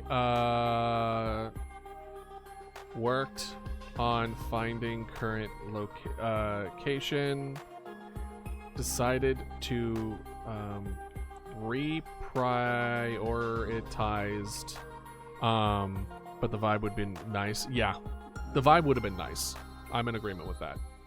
I mean, also, if I remember correctly, the Renaissance was a time of great change and explosion of art and music and something like that. And I don't know if you've looked around lately, but we're in need of that. So if you're feeling the drive to have the second coming of a new Renaissance, I mean, that's partly what I'm doing in its own way. Strangely, I went from a desk science job to diving into art and expression, and as a way to, in part, to cope with the current world that we're living in. Right? So go for it. Make your own Renaissance. Worked on finding current location, reprioritized to making infection attack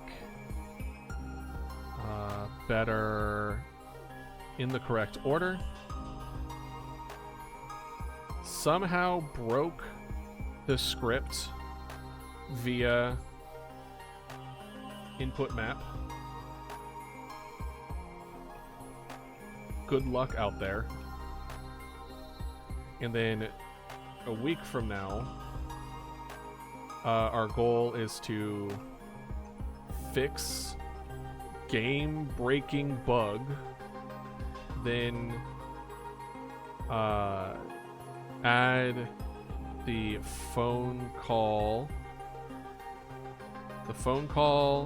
correct answer, and incorrect answer before spread. Before continuing spread. Yeah. I'm trying, and I know. We all are, Luda. All right, let's take a look at who is out and about currently that we can raid into. Let us see, let us see, let us see.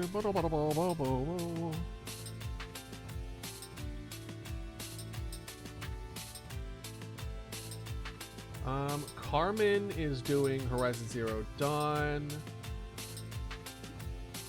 As much as I want to go with Pocket, I'm gonna hold off on Pocket because I know she's 18 plus. So let's do Carmen. Is Carmen also 18 plus? She's also 18 plus. All right, then I will let y'all go and enjoy yourself and have a good day. And I will see y'all Saturday for more game stuff.